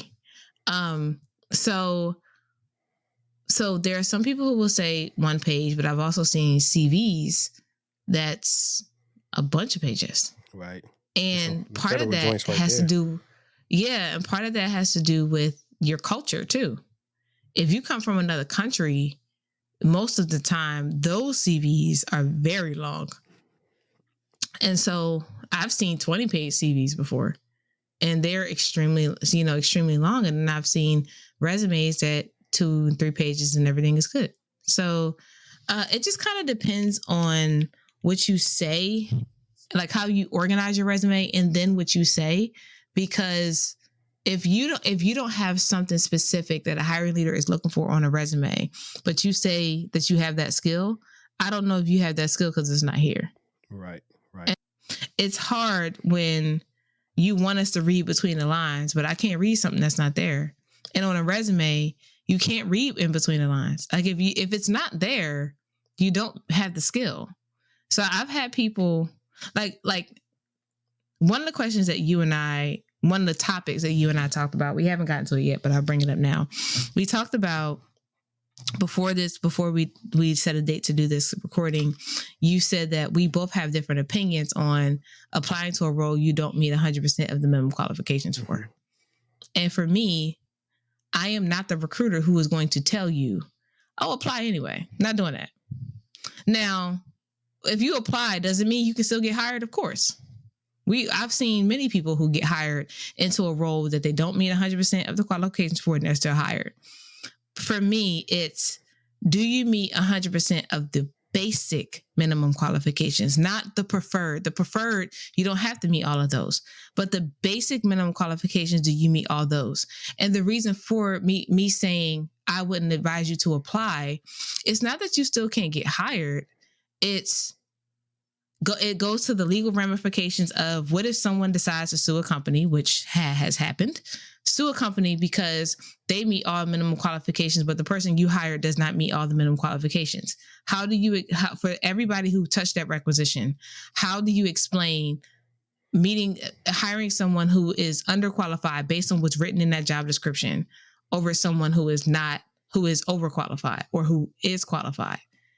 The second point to that is, I want to save you from the level of rejection that you will possibly going to get if you don't meet the minimum qualifications. Like, apply anyway, sure. But if you get rejected, you know you don't meet it. So in my mind, it's, you already know. So if you apply anyway, if you get rejected, don't be surprised. And the reason why I say these things is because I've had candidates that I will put up a job that I've just posted on our career site. And you've been through our loops. So you've been through our applicant tracking system, and it'll ask you, do you have, and you have to answer yes. If you answer no, you're admitting that you don't meet the minimum qualifications. So if you answer yes, it is still on the job of the recruiter to make sure that on your resume, the skill is there. And so there have been times where I have asked candidates, do you have this skill set? And on LinkedIn, they'll tell me no. And then I'll say, but you answered yes to this question. And they'll go, oh no, I don't have it. And I go like, what? so it's blatant for me. It's blatantly obvious that if you don't meet a minimum qualification, and if you don't get hired or if you get rejected, you can't be surprised that you've been rejected. Now, again, doesn't mean you can't apply. It just means don't be surprised if you get rejected. No, I agree. No, I'm actually with you on the minimum part. I just was like, I was just saying, as far as like not 100% of everything, because some of the stuff I think is bonkers that I see on job descriptions, because some of that stuff is 2 and 3 roles, or based on the level that they're hiring for, like the amount of experience they want you to have. There's no way some of those people can know some of the things in the job description for some of those things. And that's why I say just apply anyway, because it's like, there's no way possible they expect you to know some of that stuff if you only got two years in the game. Like they didn't, the hiring manager didn't write their job description. Some AI or something wrote it, like just apply. So that's kind of like where I'm at on it. But I was like, when my clients will give me a job and I look at it, I was like, your resume, the one that I did for you doesn't really resonate with this. Like, so whatever you're working on, so you can look like you know how to do all this stuff, but I was like, because right now your thing is geared towards this. I don't know if they're going to select you for this. And I'm just honest with them like that, because based on what I see. And I tell people that all the time, and they're getting mad like they're getting denied or whatever's happening. I was like, well, this is what you kind of have on your resume. Or then we'll start getting into, okay, well, learn these skills. I got one client, and this is like, I know where he's at. I think he's just in the crossroads in his career. Like every other day, he's asking me about something new. And I'm just like, listen, Lindo, like we got to focus on this one, like these 2 things. Let's just master these first. Like stop looking at what else you already doing is just learn these things. That's going to be easier for you to learn, so we can put you in a different position. I was like, it's like that's right. If I was like, I think you were talking about poetry. The other thing that I love is boxing. That's what I'm going to ask you too, since you're from Jersey. Are you a Shakur Stevenson fan? I've loosely heard his name, but I'm not. Boxing is something I do when I'm working out. Basketball is my sport. Okay. Like if you like Wani Wagner, he's like the hometown hero for basketball for Camden. But then his son DJ, he's up and coming. He's with Kentucky right now. So yeah, basketball is me. Got you. It's with any sport, right? If you want to start out playing ball, the first thing they teach you, you're not coming in there and dunking. Like your first thing might be just dribbling, and they probably gonna say, "Well, we want to make sure you know how to dribble well, like decent to well." It might not even be that. It may be footwork. It may be like sliding across the floor. Yeah. No. Seriously, like if we talking about boxing, like everybody want to do all the fancy. Hey, no, look, I'm just gonna show you how to throw this 1-2, and you're gonna be really good at your jab. It's the same thing. Like you want to learn all this. Like let's get really good at the basics and foundations first. That's why I made a post a while back telling people like, listen, I've been seeing a trend that's been harder for some of us for you to get into cyber. And like you said, if you're not getting a program that might be a little bit more costly, but it's teaching you some specific stuff, you might have a harder time because you just don't have the resources at your disposal to learn from people in the field, to learn all these different things you need to know, to kill it on the interview process, because you don't know what you don't know, like bottom line. So I told people, hey, it's harder. So you know what? You may have to do a feeder role. You may have to do some type of role like that's in IT that's going to give you some type of foundational skill set with some cybersecurity principles, and then you can go ahead and pivot over. Yes, because I'm telling people it's not as entry level friendly. Some are. You have some rare jobs that's saying 0 to 2 experience. You got some rare jobs. You got some really good companies out there that's rare. But I tell people all the time, it's like a lot of companies, their teams are a little bit leaner now. They don't even have the resources to really, I was like, training. What's training? They don't really have a lot of time to even train people anymore because they're so busy. And that's one of the harder things that people run into. And one of the companies I actually want to start was a company that's specifically kind of like a professional services company. Like with some of my friends, all of us have been in like IR, SecOps, forensics, where companies don't have time to train people. Hey, give them to us. We'll train them for 3 months, and then they should be able to hit the ground running at your company. Like that's a lot of the gaps that I see in everything. I was going to ask you this: how has the pandemic affected recruiting? Has it been easier, harder? I know, like I said, remember earlier, you could do much more because, like, hey, everything is remote. But now, with like you said, some of them saying, well, you need to be in Redmond, or you need to stay in Dallas or New York or Atlanta. Now with stuff being a little bit more different, how has that been for for recruiting? Um, I think it's in the middle for me. I'm neutral to that because the pandemic taught us that you can do your job from your bed. So, and it also taught us that we actually may be a little bit more proactive in getting our work done because we're in the comfort of our own homes. I don't think it's the recruiting. I think it's the recruiting and the job seeker expectation that has made it hard. It's now people want to be fully remote, rightfully so, because fully remote says you save more money. On the other hand, it's if companies now are becoming more of exercising more of the hybrid model, then it's we want you in an office at least 3 days or at least 2 days. And most people feel like I don't need to be in the office. I can do my job from home. Why do I have to come here? Like, all I'm doing is changing the location, but I still have my computer. So why can't we just do it here?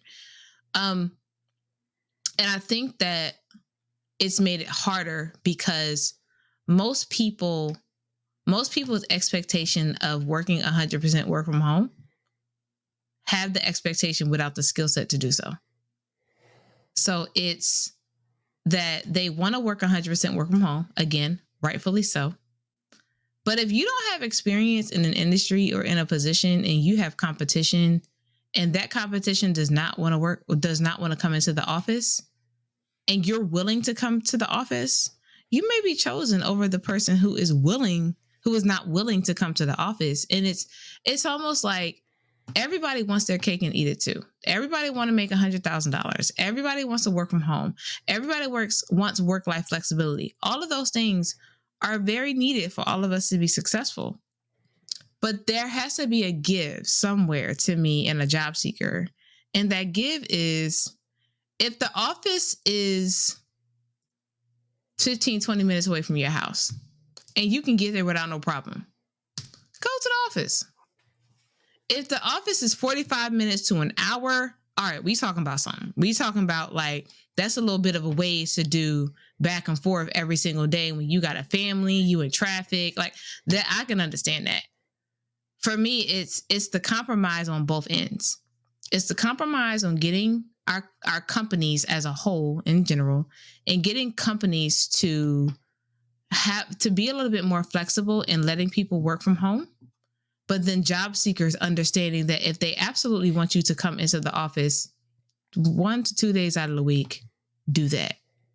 If they want you come into the office 5 days out of the week and you can get to the office with no problem and you don't have no experience, I don't think you're at liberty to argue, I absolutely want to work from home and I'm not compromising that. Dog, you don't got no skill set in this particular area and they're willing to give you a shot at it.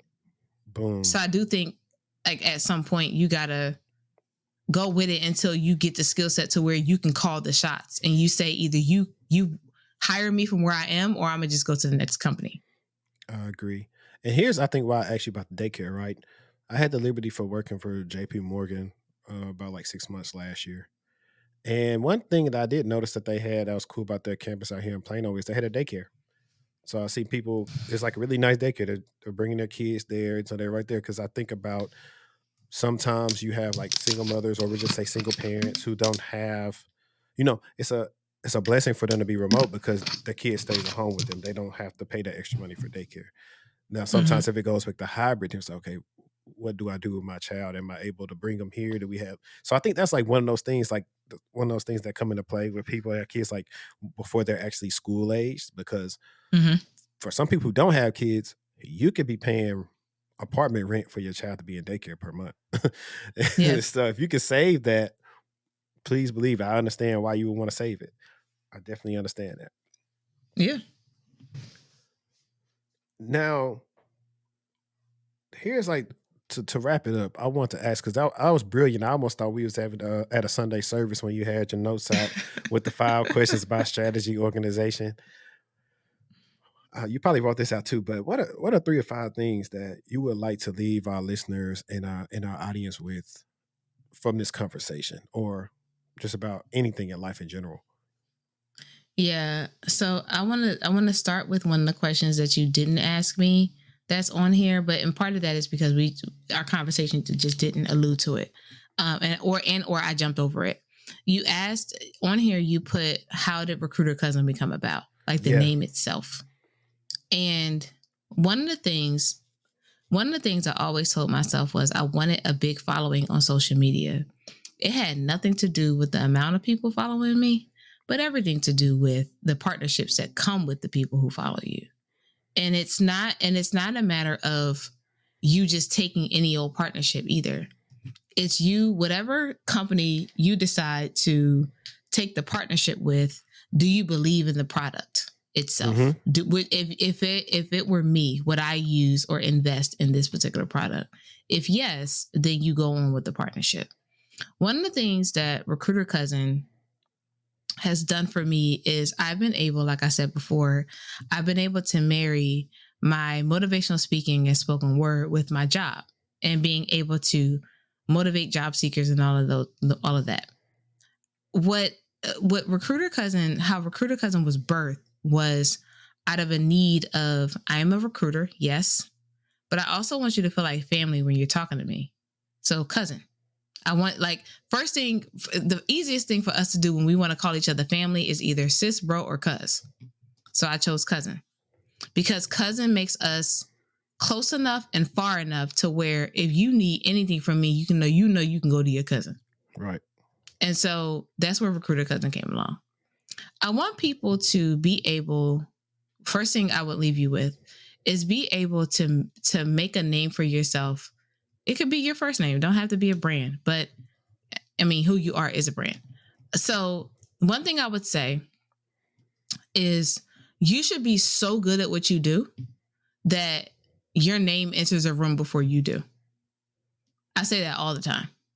My name should, Recruiter Cousin or Chenae, whichever one you decide, should enter the room before me. If I'm talked about in rooms and somebody says Chenae or Recruiter Cousin, they know exactly who you're talking about. And so that's the first thing. And or if I help so many different people and I recommend, if they, for whatever reason, at some point get a job as like a CEO or senior VP or wherever, and they know that when they needed a job, Chenae or Recruiter Cousin helped them get a job. And if I subsequently sent Henry, someone who is now a CVP in, let's say, JP Morgan Chase, for sake of argument, if you're a senior VP in JP Morgan Chase and I helped you get a job at some point, and you go, oh, you came from Chenae? Oh, you good. Let me interview you. That's the kind of reputation. Same thing with Danita. Same thing with the person that you talked about. That's the kind of reputation that I want. I want people to be able to equate my name and my legacy with excellence and delivery and no nonsense. So all three of those things mean something to me. No nonsense specifically, because I am a person who demands a certain level of respect to the CEO, to the janitor. And I mean that because I do not talk to titles. I talk to people. So I want people to have that. That's number one. Number two, I want you to walk away with understanding that grace is important. You have to extend grace to yourself.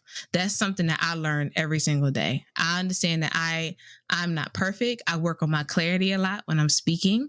I work on my explanations. I work on my level of concise, because I know when I answer questions, my answers can be long. So sometimes I'll listen to how long I've been speaking and try to narrow it down the next time. So it's being able to give yourself grace and giving yourself room to make mistakes and then growing. And so that's the second thing. And the last thing I would probably say is knowing your level of confidence is going to help you climb over the wall that you feel like you're stuck in front of. That level of confidence for me didn't come until years and years later. This level of confidence I worked on for years. So it's being able to exercise a level of confidence that is so contagious that you don't have no room but to believe in yourself. So I need people to understand that, especially Black people, because we have a level of confidence that while it is attractive and it is and it's engaging, there's a level of confidence that I want us to reach that when we walk into a room, we command the attention of that room.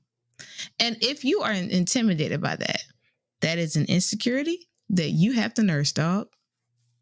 So I am 100% like a number one believer in that. And I want people to carry confidence, your name, and grades.